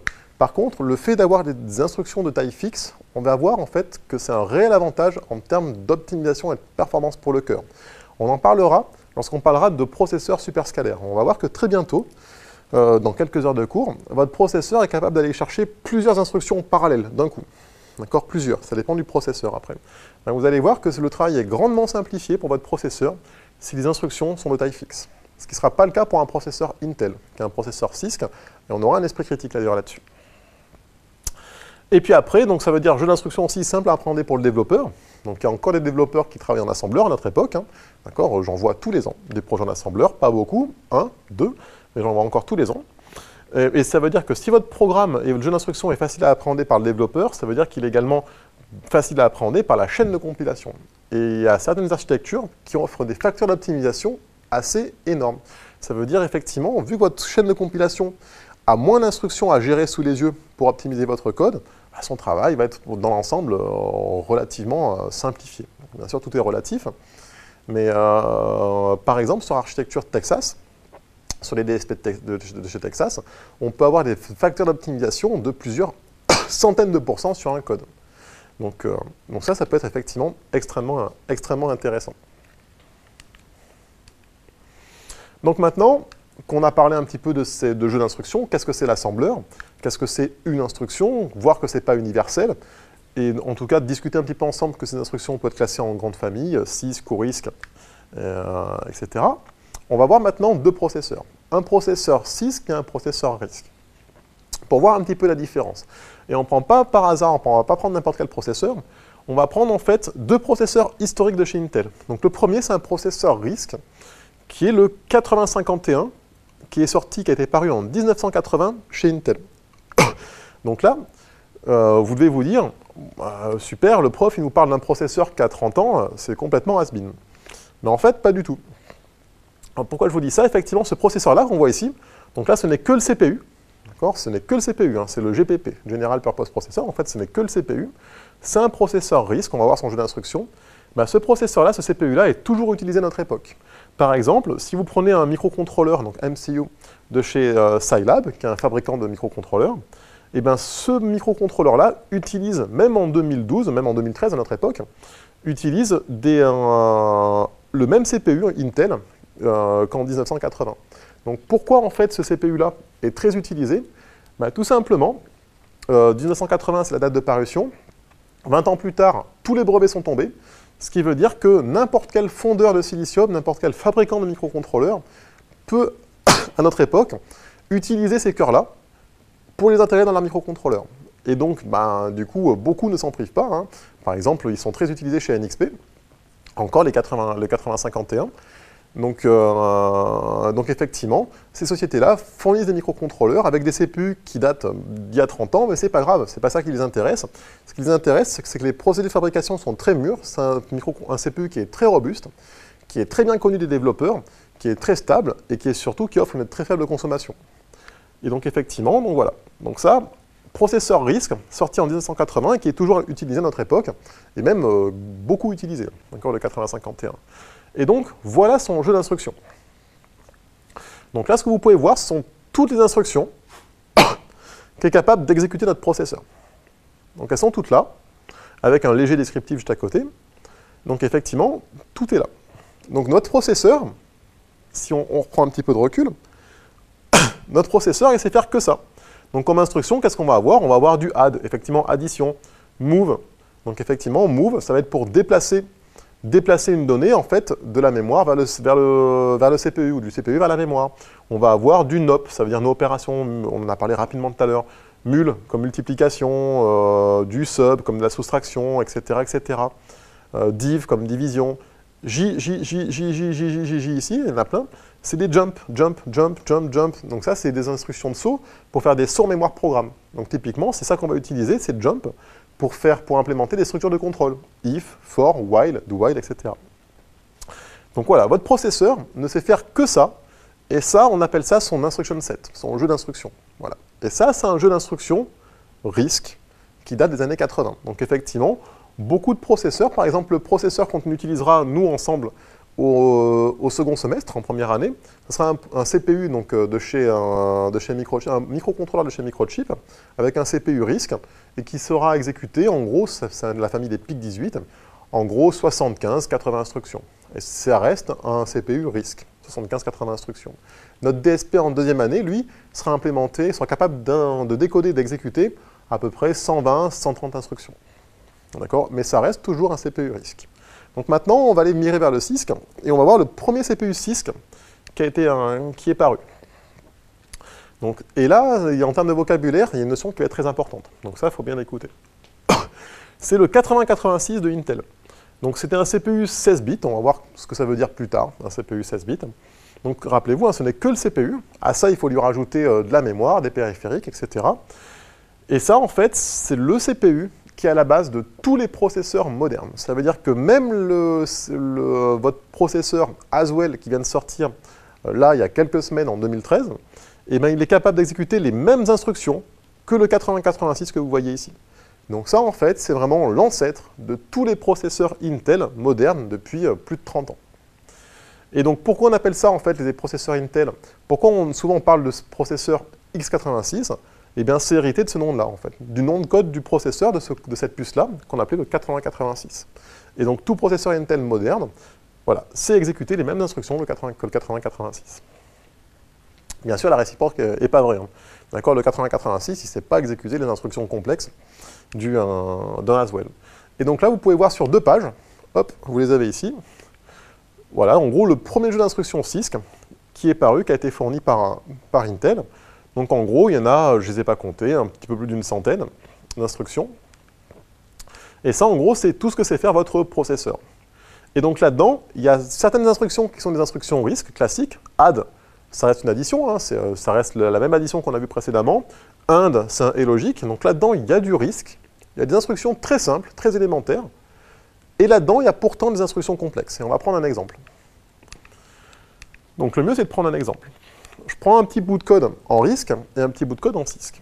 Donc voici un petit bout de code RISC en assembleur Intel. Donc ça, c'est de l'assembleur Intel. Donc voilà. Donc comprendre dans le détail ce que fait le programme, c'est pas ça l'intérêt. C'est de voir en fait quelle est la différence entre un programme RISC et un programme CISC. Donc là, ce que je suis en train de faire, c'est un move. Move, ça veut dire que je déplace une donnée. Donc là, en l'occurrence, en tout cas une information. Là, je suis en train de prendre 100 que je mets dans un registre, ça veut dire dans le CPU. Là, je prends une adresse, destination, que je mets dans un autre registre. Et là, je prends source, d'accord, une autre adresse, que je mets dans un autre registre. Donc là, avec ces 3 moves, j'ai déplacé 3 informations que j'ai mis dans mon CPU. Et puis après, qu'est-ce que je suis en train de faire ici? Je suis en train de prendre ce qu'il y a, à l'adresse de ma destination, de ma source ici, le mettre dans mon CPU, et je le reprends dans mon CPU, et je le remets quelque part en mémoire. Et après, j'incrémente, inc, instruction inc, comme incrémenter, j'incrémente le pointeur qui est dans mon registre SI, et j'incrémente le pointeur qui est dans mon registre DI. Donc à ce niveau-là du cours, si ce n'est pas très clair ce que fait le programme, c'est pas grave, on va rentrer dans le détail plus tard. Ce qu'il faut comprendre, c'est que ce programme-là, en gros, il fait une copie de 100 octets d'un endroit en mémoire vers un autre endroit. Donc il prend 100 octets quelque part en mémoire, il met vos 100 octets autre part en mémoire. Et ça, c'est un programme RISC. C'est-à-dire que, regardez, vous avez une boucle ici, je fais un jump vers boucle, et votre programme, il s'exécute comme ça. Donc je fais ça, et puis après, hop, je reviens ici, je reviens ici, je reviens ici. Et lorsque mon compteur de boucle, qui est démarré à 100, à chaque fois je fais un deck, arrive à 0, et bien à la fin, mon programme, il continue. Donc là, qu'est-ce que j'ai fait? J'ai fait une boucle, en fait. Je fais une boucle for, top, top, hop, hop, hop, et après, je continue. Et bien ça c'est un programme RISC. Et bien regardez, le même programme avec une instruction CISC. Ce qu'on est en train de voir ici, c'est exactement le même programme. Donc ces 2 programmes-là font exactement la même chose, sauf que là, ça n'utilise que des instructions simples, instructions RISC, et là, ça utilise une instruction CISC. Donc l'instruction rep, comme répétition, effectivement, va implémenter exactement le même traitement qu'ici. Et si vous avez bien compris ça, est-ce que vous voyez que ce programme-là fait la même chose que celui-là, sauf que celui-là, ici, mon programme, il fait 1, 2, 3, 4, 5, il fait 9 instructions, alors qu'ici, il en fait 4. C'est-à-dire que ce programme-là prend moins de place que celui-là. Par contre, ce qu'il faut bien retenir, c'est pas parce qu'il prend moins de place qu'il va plus vite. D'accord? Celui-là va aussi vite que celui-là, c'est seulement qu'il prend moins de place. Donc c'est ce qu'on disait tout à l'heure, les processeurs CISC, qui sont capables d'exécuter des instructions très complexes, enfin complexes, voire très complexes, on en verra ensemble. En fait, le programme, dans son ensemble, prend moins de place. Donc ça veut dire plus d'instructions dans le cache. Et ça, c'est intéressant. Mais donc voilà. Mais on avait des inconvénients, on les a vus tout à l'heure. Donc on avance un petit peu. Donc ça va être important pour la culture et pour les TP qui vont suivre. Donc là, on prend l'instruction move. On l'a vu juste tout de suite. Move, ça permet de déplacer une donnée de quelque part en mémoire ou dans le CPU vers autre part. On en reparlera plus en détail dans la suite du cours. Ce qu'il faut savoir, c'est que lorsqu'on développe sur architecture x86, il existe, en fonction de la chaîne de compilation que vous utilisez, vous aurez 2 syntaxes pour voir l'assembleur. Donc il y a la syntaxe Intel et la syntaxe AT qui sera la syntaxe du projet GNU. Donc, vu que nous, en TP, on va travailler sous GCC, bah, tous les fichiers assembleurs que vous verrez, et on en verra beaucoup, en fait, on va voir que ça durant tous les TP, vous les verrez tous en syntaxe AT. Donc, je ne vais pas détailler les deux syntaxes, ce n'est pas le but, mais il faudra bien retenir, en fait, ce slide-là dans le cours. D'accord ? Mettez-vous un post-it pour bien comprendre, en fait, quelle est la différence entre la syntaxe AT et la syntaxe Intel. Par exemple, ici, je fais un move de $0x_FA. Donc 0x, d'ailleurs, c'est la même syntaxe que dans le C. 0x veut dire que la grandeur qui est codée derrière est codée en hexadécimal, donc c'est de l'hexa, FA. Et $, ici, veut dire que c'est une constante. Donc pareil, je lis ça ici. $, c'est une constante qui est préfixée. Elle est préfixée par $. Donc $, veut dire que c'est une constante. %, ici, si on regarde là ici, % veut dire que c'est un registre. Donc % veut dire que ça, c'est un registre dans mon CPU, en l'occurrence. Donc là, je fais un move de cette constante-là, FA, que je mets dans mon CPU, dans le registre. C'est une sorte de case mémoire, mais qui n'est pas en mémoire, dans le registre EBX. Et donc voilà. Et là, ce que je suis en train de vous montrer ici, maintenant, c'est le même programme en syntaxe Intel. Donc ce qu'il faut bien comprendre, c'est que ça, c'est bien les mêmes programmes. Les deux programmes qui sont là, ce sont bien les mêmes. C'est seule la syntaxe qui change. Donc quand est-ce que vous pourrez voir de la syntaxe Intel ? En TP, on va ouvrir en fait des documentations techniques Intel, la doc Intel. Ben, dans la doc Intel, vous vous doutez bien qu'ils ont tout mis en syntaxe Intel. Voilà, pareil, si vous compilez un code depuis une chaîne de compilation Intel, tous les fichiers assembleurs, vous pourrez les voir en syntaxe Intel. Par contre, si vous travaillez sous GCC, ben, tous les fichiers assembleurs que vous verrez, ils seront en syntaxe AT. Donc nous en TP, soyez pas surpris, on verra ça. Chose très importante, j'en ai pas parlé tout à l'heure, il faut savoir que ce n'est pas standard. C'est-à-dire où se trouve la source et la destination. Par exemple, dans mon move ici. Ici, j'ai opérande, opérande. Ben, regardez bien ici par rapport à la syntaxe Intel, les deux sont inversés. En syntaxe AT, vos opérandes sources seront toujours à gauche. Et l'opérande de destination sera toujours à droite. Toujours. En syntaxe Intel, c'est l'inverse. Donc on peut vite s'embrouiller. Les opérandes où l'opérande source sera toujours à droite et l'opérande de destination sera toujours à gauche. D'accord ? Ce qui veut dire qu'en syntaxe Intel, on lit toujours de là vers là, et en syntaxe AT, toujours de la gauche vers la droite. Quelles sont les opérandes sources et où je mets mon résultat, l'opérande destination. Donc soyez prudents avec ça, ne pas oublier ça. Et ça, ce n'est pas standard. D'accord ? En fonction des chaînes de compilation, vous pourrez avoir les opérandes sources ou destination à droite ou à gauche. En général, la plupart du temps, les opérandes sources sont à gauche, destination sont à droite. Donc voilà, donc si on prend un exemple, voici deux exemples de code dans les deux syntaxes. Donc c'est exactement le même programme, c'est le même programme que tout à l'heure. D'accord ? En move, move, move, move, inc, inc, j'incrémente mes pointeurs source et destination, je décrémente mon compteur de boucle, et je fais un tour dans ma boucle. Donc ça, en fait, le code que je vous ai montré tout à l'heure, c'était un code en syntaxe Intel. Et bien maintenant, on prend le même programme en syntaxe AT. Donc c'est exactement le même programme, sauf que là, on a seulement changé la syntaxe. Donc si vous remarquez bien, vos opérandes sources, maintenant, sont bien à gauche, destinations sont à droite. Vu que je vais mettre ma constante 100 dans un registre, ben c'est bien $100. Mon registre, c'est bien %, le nom du registre. Et d'ailleurs, information qu'on n'avait pas précédemment, c'est qu'ici, je mets W. Donc W veut dire Word. C'est bien de savoir que je mets 100 dans un registre. Ce qu'il faut savoir également, c'est la taille de l'information que je suis en train de chercher. Donc par exemple, quand je fais un move W destination vers WI ou Word, ben ça veut dire que je vais chercher 4 octets que je vais mettre en fait dans mon registre. Pareil, en syntaxe AT, un petit truc à savoir, lorsque vous verrez parenthèse dans vos programmes, ça veut dire qu'on manipule de la mémoire ici. Ça veut dire que dans SI, il y a un pointeur, et là je vais récupérer une donnée en mémoire, donnée, et je la ramène dans mon cœur. Ce qui veut dire que ici c'est constante vers CPU, constante vers CPU, constante vers CPU. Là c'est une donnée en mémoire vers le CPU, là c'est le CPU vers la mémoire, et là c'est CPU, CPU, CPU, et je reboucle. Ce qui veut dire que dans cette section de code-là, j'ai fait 2 accès en mémoire. Et les données que je suis allé chercher en mémoire, je suis allé les chercher en DDR, ce qu'on appellera la mémoire principale. Donc vos données sont bien en mémoire principale, en DDR. On verra que on parlera du cache, on verra ce qu'il y a dans le cache, mais on en reparlera plus tard, du cache. Donc voilà, retenez bien les deux syntaxes. Donc c'est juste une façon, voilà, le programme reste le même, d'accord, le programme ne change pas, seule la façon de l'écrire change. D'accord, et nous, la syntaxe qu'on verra en TP, c'est la syntaxe AT. D'ailleurs, j'ai oublié de le dire, vous pouvez, du moment que vous avez une machine Linux, un OS Linux sur votre PC, tous les TP peuvent être faits sur votre machine personnelle. Donc si vous voulez venir avec votre machine personnelle en TP, il n'y a aucun problème. D'ailleurs, les TP peuvent être faits directement depuis chez vous, mais on vous demandera quand même d'être là en séance de TP. Donc on avance un petit peu. Donc j'ai parlé de jeu d'instruction CISC. On a vu le tout premier sur le 8086. Ben maintenant, il peut être intéressant, juste pour la culture, savoir à quoi ça ressemble, de voir le jeu d'instruction CISC complet des processeurs actuels. Donc on va aller jusqu'au Sandy Bridge. Donc en gros, on est il y a un an en arrière, en 2012. Donc je n'ai pas intégré la partie Haswell, mais les extensions sont assez minimes. Il n'y a que une dizaine d'instructions supplémentaires qui a été amenée. Donc voilà le jeu d'instruction CISC complet de votre processeur.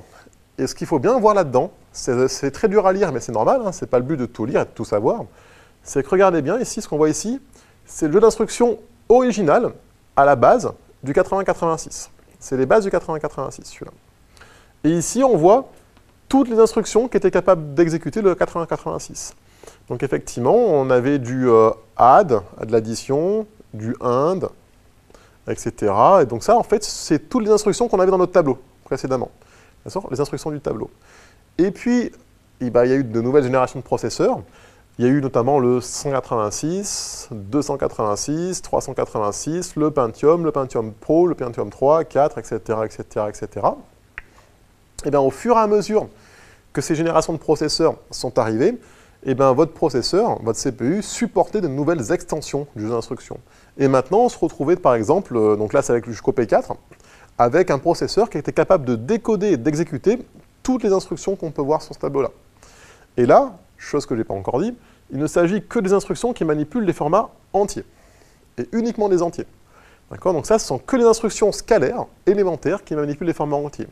Ce qui est arrivé avec le 486, plutôt avec le 287, ce sont toutes les instructions qu'on appelle x87. Donc x87, par abus de langage, on parle d'instructions flottantes. Donc ça, c'est du petit vocabulaire de chez Intel. Donc toutes les instructions qu'on peut voir dans ce tableau-là sont des instructions qui manipulent par défaut des formats flottants.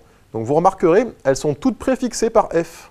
F, F, F, F. Par exemple, celle-ci, fadd, c'est une addition avec des formats flottants. C'est float add. Et donc, effectivement, toutes les instructions flottantes sont préfixées par F.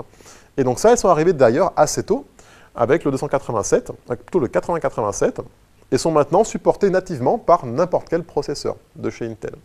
Donc pour la petite histoire, le 8086, je vais vous le montrer, voilà à quoi il ressemble. Hop.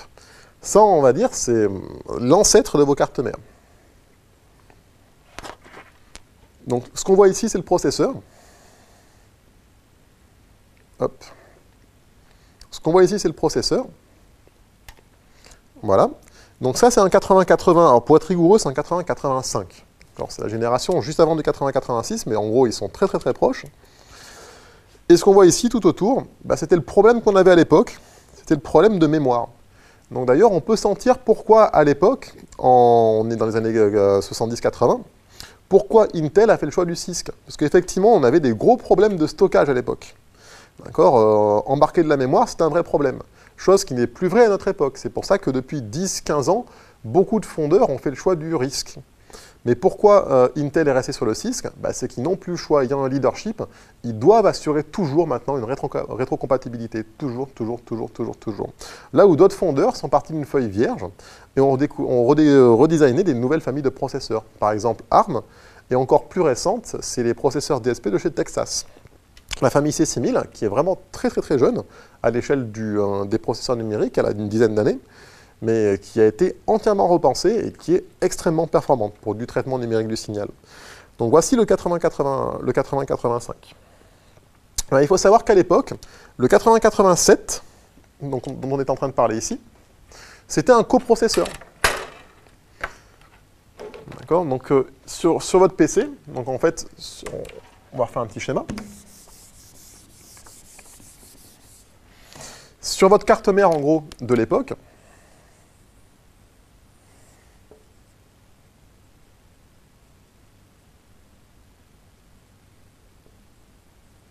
vous aviez le CPU, qui était le 8086, Donc ce que je suis en train d'écrire ici, on est vraiment dans les années en 78. Hop. Et vous aviez à côté, un second CPU qui manipulait en fait que des flottants, qui était le 8087. Ça veut dire que sur votre carte mère à l'époque, vous aviez vraiment deux processeurs. Et puis après, vous avez bien sûr votre mémoire, ou vos mémoires plutôt, parce qu'il y en avait beaucoup. Et puis après, effectivement, il y avait les périphériques.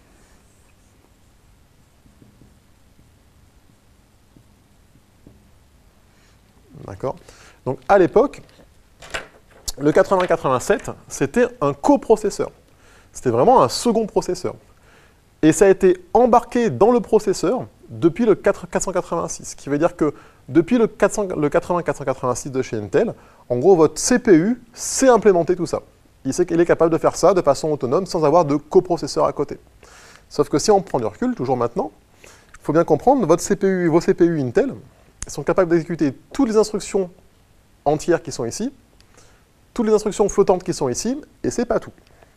C'est-à-dire qu'avec les familles MMX, et les extensions, donc avec les P3 et les P4, sont arrivées les extensions SSE.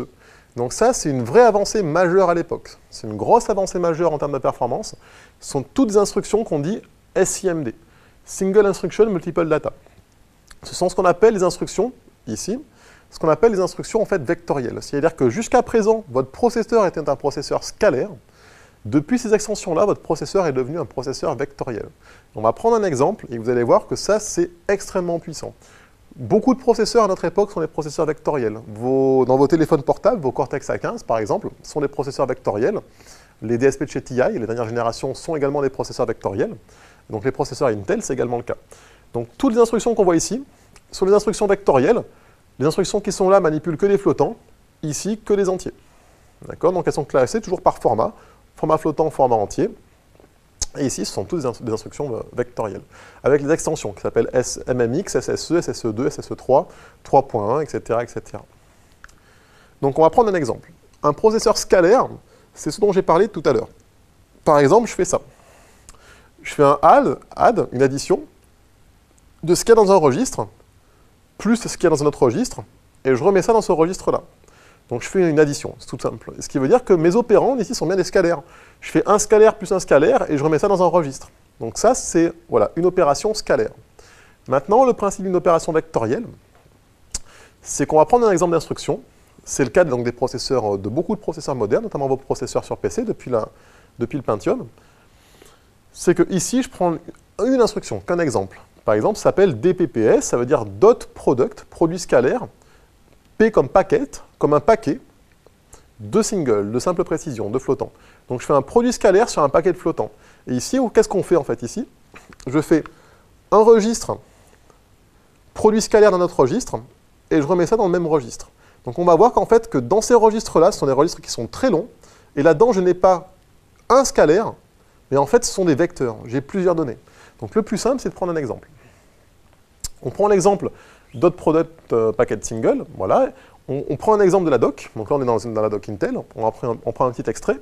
Donc ça, c'est l'instruction qui arrive avec l'extension SSE4.1, et on regarde un petit peu comment elle fonctionne. Donc regardez, je prends mon instruction, je fais un registre, XMM1, donc attention, c'est la syntaxe Intel, hein, ça se lit à l'envers. D'accord? La source est ici, destination est ici. Donc je prends mon premier registre, je fais produit scalaire du second registre. Donc regardez ce qu'il y a dans mes registres en fait. Ces registres-là, XMM1 et XMM2, sont des registres très larges. Ils font 128 bits. Et ces registres-là, ce qu'il faut bien comprendre, c'est qu'ils sont dans mon processeur. Donc tout ce que je suis en train de vous montrer, ça c'était à l'époque. Donc là, on est en 1978. Maintenant, en 2013,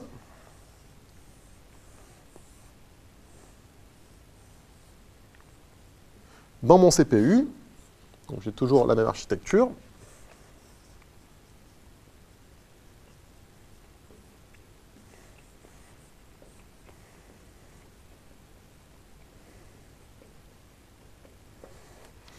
Et donc, tous les registres dont je suis en train de vous parler sont bien dans mon processeur, ici. Donc là, ça sera XMM1, XMM2, etc. Et il y en a beaucoup d'autres, on les verra plus tard en fait. C'est ce qu'on appelle l'environnement d'exécution de votre architecture. Donc oui, d'ailleurs, il faut que je définisse une notion de vocabulaire, c'est la notion de registre. Donc un registre, qu'est-ce que c'est? Un registre, c'est comme une case mémoire. D'accord? Donc dans votre mémoire, il faut savoir qu'une mémoire, elle est découpée en plein de cases. La plupart des mémoires sont des mémoires qui sont dites adressables par octet, ce qui veut dire qu'à chaque case mémoire correspond un octet, un octet, un octet, un octet. C'est pour ça que votre mémoire RAM, par exemple, on parle de 8 gigaoctets. Votre disque dur de 2 téraoctets. C'est en gros 2 téra ou 8 gigas de cases mémoire de 1 octet. D'accord? Donc effectivement, votre mémoire, on peut voir ça comme plein de cases d'un octet. Un registre, c'est quoi? C'est comme une case mémoire, mais sauf qu'elle n'est pas du tout en mémoire. Elle est bien dans le cœur. C'est un espace de stockage. Et un registre sera toujours relativement petit. Un registre, ça ne fait pas 1 méga. Un registre, ça fait 1 octet, 2 octets, 3 octets, 4 octets. Ce sera toujours des espaces très petits, en fait, dans votre CPU. Et votre CPU a beaucoup de registres. Donc là, on n'en voit que 2, mais on les verra tous plus tard, les registres. Dans la suite du cours, on va voir quels sont tous les registres qui sont embarqués dans votre processeur. Et on verra qu'on appelle ça un environnement d'exécution. Donc on revient dans l'exemple. Donc ici, là, je fais un produit scalaire. Et donc là, ce que je suis en train de manipuler, XMM1 et XMM2, sont bien 2 registres. Ils sont dans mon CPU. Et dans mon CPU, dans le premier registre, donc les 2 registres font 128 bits, donc ils sont très larges. On ne s'en rend pas trop compte, mais c'est très large. Par exemple, sur un processeur 8 bits, la plupart des registres font 8 bits. Un processeur 16 bits, ils font 16 bits, 32 bits, ils font 32 bits. Ben, chez Intel, ils ont des processeurs, enfin ils ont des registres qui font 128 bits. Ils en ont même qui sont encore plus grands, qui font jusqu'à 256 bits. Et dans ce registre-là, plutôt que d'avoir un scalaire, une variable, je vais en fait avoir un vecteur, 4 données par exemple. Donc si c'était des flottants, dans ce vecteur-là, dans ce registre-là, j'ai 4 données. Et dans le second registre, j'ai également 4 données. Et mon opération .product packet single, voilà ce qu'elle fait comme opération. Elle fait le produit scalaire. Donc ce qui veut dire qu'elle fait le produit terme à terme de mes 2 vecteurs. Donc elle sauvegarde ça dans des registres temporaires. Donc elle fait le produit terme à terme de mes 2 vecteurs, ici.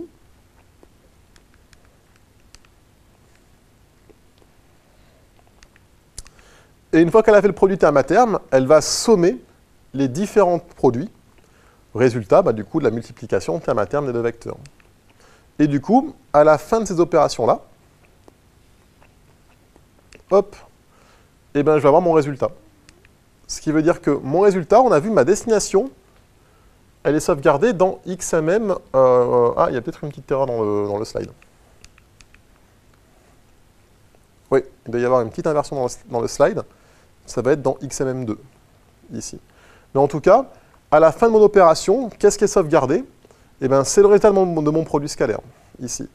Donc ça, c'est ce qu'il faut bien comprendre, c'est que c'est qu'une seule instruction, une instruction assembleur, qui est capable, en une instruction, de faire ça, et de sortir ça comme résultat. C'est-à-dire que le produit scalaire de 2 vecteurs. Et donc, on appelle bien ça, du coup, une instruction vectorielle. Donc si on revient en arrière, tout processeur sait faire ça. Tout processeur sait faire des opérations scalaires, mais certains processeurs, notamment modernes, savent faire des opérations vectorielles. Ce qui veut dire que les opérants ne sont plus des scalaires, les opérants sont des vecteurs. Dans ce cas-là, on parle de processeur vectoriel. Dans l'autre cas, on parle de processeur scalaire. Vous verrez que plus tard dans le cours, on parlera également de processeurs superscalaires. Et on verra que vos processeurs Intel sont en fait des processeurs superscalaires vectoriels. Donc on verra ce que ça veut dire. Et on comprendra mieux comment nos PC à l'heure actuelle arrivent à afficher de telles performances. C'est notamment à cause de ça, cette notion de processeur vectoriel et superscalaire, avec une architecture qui reste quand même relativement bien pensée. Donc on avance, et dans le jeu d'instructions, eh ben, c'est pas fini. Il y en a encore, des instructions. Donc après, depuis la famille Core 2, avec la famille NeHalem, Sandy Bridge et Ivy Bridge, on a vu également toutes ces extensions-là d'instructions vectorielles, elles sont toutes vectorielles, ces instructions-là, arriver. Et ce qui veut dire, je ne sais pas si vous sentez, on a passé déjà 4 tableaux, 4 slides, où chacun des termes du slide, chacun des termes qui sont ici, donc là on retrouve DPPS, notre instruction, ce n'est qu'une seule instruction du processeur, ben, chacun des termes qui sont ici sont bien à chaque fois une instruction qui est supportée par mon processeur. Ce qui veut dire que mon processeur, un processeur CISC, c'est le cas en fait des processeurs de chez Intel, sont des processeurs qui supportent énormément d'instructions. Mais je ne sais pas si vous le sentez, pour supporter tout ça, forcément le CPU est très complexe. Très complexe, ça veut dire de la place sur le silicium, ça veut dire beaucoup de commutations de transistors qui impliquent une surconsommation. Donc c'est aussi pour ça que ces processeurs-là consomment beaucoup, mais également affichent des performances non négligeables. Et donc voilà, donc on arrive bientôt à la fin de cette partie-là du cours. Donc ce qu'on va voir ensemble, c'est un petit utilitaire. C'est CPU-Z. Donc ça permet, c'est un petit utilitaire tout bête, qui permet en fait de lister un petit peu les caractéristiques matérielles de mon processeur. Donc là, je suis sur un PC, donc dans le studio de montage. Et donc je viens de lancer le petit utilitaire. Donc c'est un petit utilitaire que vous pouvez télécharger, hein, ça se télécharge très rapidement, ça prend aucune place sur votre PC. Donc par exemple, qu'est-ce que je peux voir? C'est que le PC sur lequel je suis en train de faire la présentation, il embarque comme processeur un Core 2 Duo de la famille Penryn. Qu'est-ce qu'on peut voir ici? Les instructions, par exemple. Voici tout le jeu d'instructions qu'il supporte. Donc lui, il supporte MMX, SSE2, 3, 4.1, etc., VTX. Là, on voit la fréquence à l'heure actuelle de travail de mon CPU. Sachant que mon CPU, si on regarde un petit peu en dessous, c'est un double cœur avec 2 threads. Donc d'ailleurs, si vous regardez juste en dessous, le slide qu'on voit qui est flouté juste derrière, on ne voit pas grand-chose. Ça, en fait, c'est issu de mon PC, de ma machine de travail à l'école personnelle. Vous pouvez voir 4 corps, 8 threads. Donc on va voir, ça c'est un peu particulier, on en reparlera plus tard, ce qu'on appelle l'hyperthreading. Les Core 2 ne supportaient pas l'hyperthreading, d'ailleurs on le voit bien ici. Mais depuis les familles, Core avec la Sandy Bridge, Ivy Bridge et puis les familles récentes, du coup, l'hyperthreading est géré, donc on verra ce que c'est l'hyperthreading. Et on verra qu'effectivement, mon PC, il a vraiment en fait 8 cœurs. C'est-à-dire que si je vous ouvre le gestionnaire de tâches, vous allez vraiment voir en fait 8 cœurs qui sont vus par mon système. On continue un petit peu sous CPU-Z sur la machine courante. Donc ça, c'est la machine de la présentation. Qu'est-ce qu'on peut voir effectivement, c'est que mon cœur, il travaille à 800 MHz. On pourrait se dire c'est nul. Parce que si on regarde un petit peu au-dessus, là, c'est marqué, c'est un Core 2 à 2 Go, normalement. Donc pourquoi il fait ça, votre cœur? C'est qu'il est malin. Il est capable d'adapter, en fonction des ressources demandées en temps réel, d'adapter sa fréquence de travail pour les soucis de consommation. Donc par exemple, si je l'énerve un petit peu, on va lancer 2-3 petits trucs. Effectivement, hop, si je lance une recherche Internet, par exemple, hop là. Normalement, on va voir qu'effectivement, il va être capable en temps réel d'adapter sa fréquence de travail pour répondre aux exigences qui sont demandées sur la machine. Hop, on continue, dans mon petit utilitaire, qu'est-ce qu'on peut voir? C'est le cache. Donc le cache, j'en ai pas parlé encore en cours pour l'instant, je vais seulement évoquer. On va rentrer dans le détail beaucoup plus tard, bientôt dans la suite du cours. Donc on voit ici, j'ai du cache L1 d'instructions, de données. Ici devant, il y a 2 X, 2 fois. Pourquoi? Parce que j'ai 2 cœurs en fait. Donc j'ai 32 kilooctets par cœur. Donc on va voir à quoi ça correspond. On verra en fait très rapidement que votre CPU en fait n'a accès qu'à ça. D'accord? Qu'aux 32 kilooctets qui sont ici. C'est-à-dire que vous avez beau avoir 3 Go ou 2 Go de mémoire RAM, mais en fait votre CPU ne voit que ça. Donc on va voir que ça peut poser problème. Donc on aura un esprit critique là-dessus. Et puis après, sur l'utilitaire, pour les curieux, vous pouvez avoir après accès à plus d'informations sur la carte mère. Donc par exemple, ma carte mère, ça va reprendre un petit peu ce qu'on a vu tout à l'heure sur la carte mère. Donc c'est une carte mère de chez HP. J'ai le modèle de la carte mère et j'ai le chipset. Donc le chipset, c'est un chipset de chez Intel qui s'appelle PM45. Donc j'ai plus qu'à aller chercher la documentation technique, je vais aller voir un petit peu ce qu'il y a dedans. Et donc là, pareil, j'ai la référence en fait de ma carte mère. Donc si je veux réinstaller les drivers, ça peut être intéressant d'avoir ça sous les yeux. D'accord? Pas besoin d'aller ouvrir votre PC, vous lisez ça et vous pouvez avoir les références de votre carte mère. Pareil pour la version du BIOS, etc. etc. Donc voilà, donc CPU ID, c'est un CPU-Z, c'est un petit utilitaire qui permet de voir un petit peu le matériel qui est embarqué sur ma machine. Pareil, si vous travaillez sous votre Linux, vous allez dans /proc/cpu-info, vous éditez le fichier, et vous aurez pareil un petit fichier qui vous liste en fait toutes les caractéristiques hardware de votre machine. Donc là-dedans, il y a des choses que vous pouvez très largement comprendre. Donc là, par exemple, Genuine Intel, ça veut dire que c'est un vrai processeur de chez Intel. La famille de CPU, c'est la famille numéro 6. Voici la fréquence de travail max de mon CPU. Et là, j'ai mes extensions. Voilà ce qu'il supporte. Il supporte SSE, SSE2, HT, ça veut dire hyperthreading, etc., etc., etc. Donc effectivement, ce fichier-là, CPU info, ça vous liste les ressources matérielles embarquées par votre machine. Et puis, dernière partie assez importante, c'est la partie documentation technique. Donc il faut savoir que dans le monde du numérique, ou de l'électronique au sens large, on travaille sur des composants. Tout composant est fourni avec une documentation technique. Lorsqu'on travaille sur un processeur, il est très important de travailler avec les documentations techniques. Et en l'occurrence, nous, ce semestre-là, on va travailler sur le processeur Intel. Donc, on peut très bien, et d'ailleurs on va le faire, on va travailler avec les documents de référence de chez Intel. Donc, tous les documents qui vont être présentés ici sont téléchargeables sur la plateforme d'enseignement Moodle. Mais si vous voulez, vous pouvez directement les télécharger chez Intel. Donc voilà, le lien c'est intel.com, et puis après, le reste de l'URL. Et regardez un petit peu le chemin, hein, c'est bien dans processeur, architecture, software, développeur manuel, donc c'est bien les D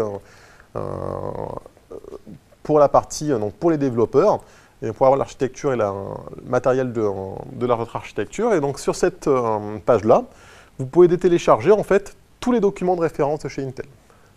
Donc par contre, attention, ces documents-là sont très très très lourds. D'accord ? C'est-à-dire que là, en fait, ce que vous avez, par exemple, dans 1, c'est une description de l'architecture. Dans les volumes 2A, 2B et 2C, si je ne dis pas de bêtises, c'est le jeu d'instructions.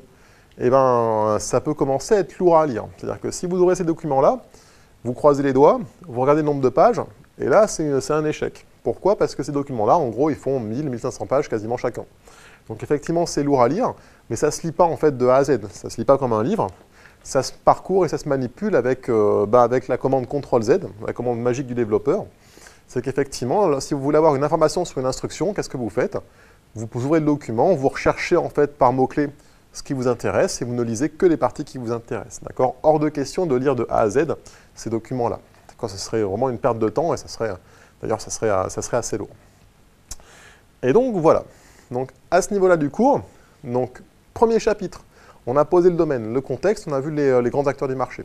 Chapitre 2, on a vu en fait qu'est-ce qu'on pouvait trouver sur une carte mère, quels étaient les services matériels qu'elle pouvait nous proposer. Chapitre 3, on a préparé en fait la suite du cours. C'est-à-dire que chapitre 3, maintenant, donc dans la partie qui va suivre, on va parler du CPU. Et avant de parler de CPU, il fallait absolument que vous ayez quelques bases sur ce qu'est l'assembleur. Donc c'était commencer à parler d'assembleur, de langage d'assemblage, et d'architecture de langage d'assemblage CISC et RISC. Et on a vu après à quoi ressemblait, vu d'au-dessus, on n'est pas rentré dans le détail pour l'instant, on a commencé à regarder en fait à quoi ressemblait le jeu d'instruction CISC d'un processeur Intel actuel, et effectivement un processeur actuel de chez Intel, il sait exécuter et décoder un très très très grand nombre d'instructions, avec tous les avantages et inconvénients que ça emmène. Donc à partir de maintenant, qu'est-ce qu'on va faire? On va rentrer en fait dans le CPU et on va voir ce qu'il y a dans un CPU. Donc comment travailler un CPU? Et puis après, on va passer un petit peu de temps sur le CPU, l'architecture 8086 de chez Intel. Et une fois qu'on aura compris ça, on fera une aparté que pour la culture générale. Il n'y aura pas de questions là-dessus à l'examen.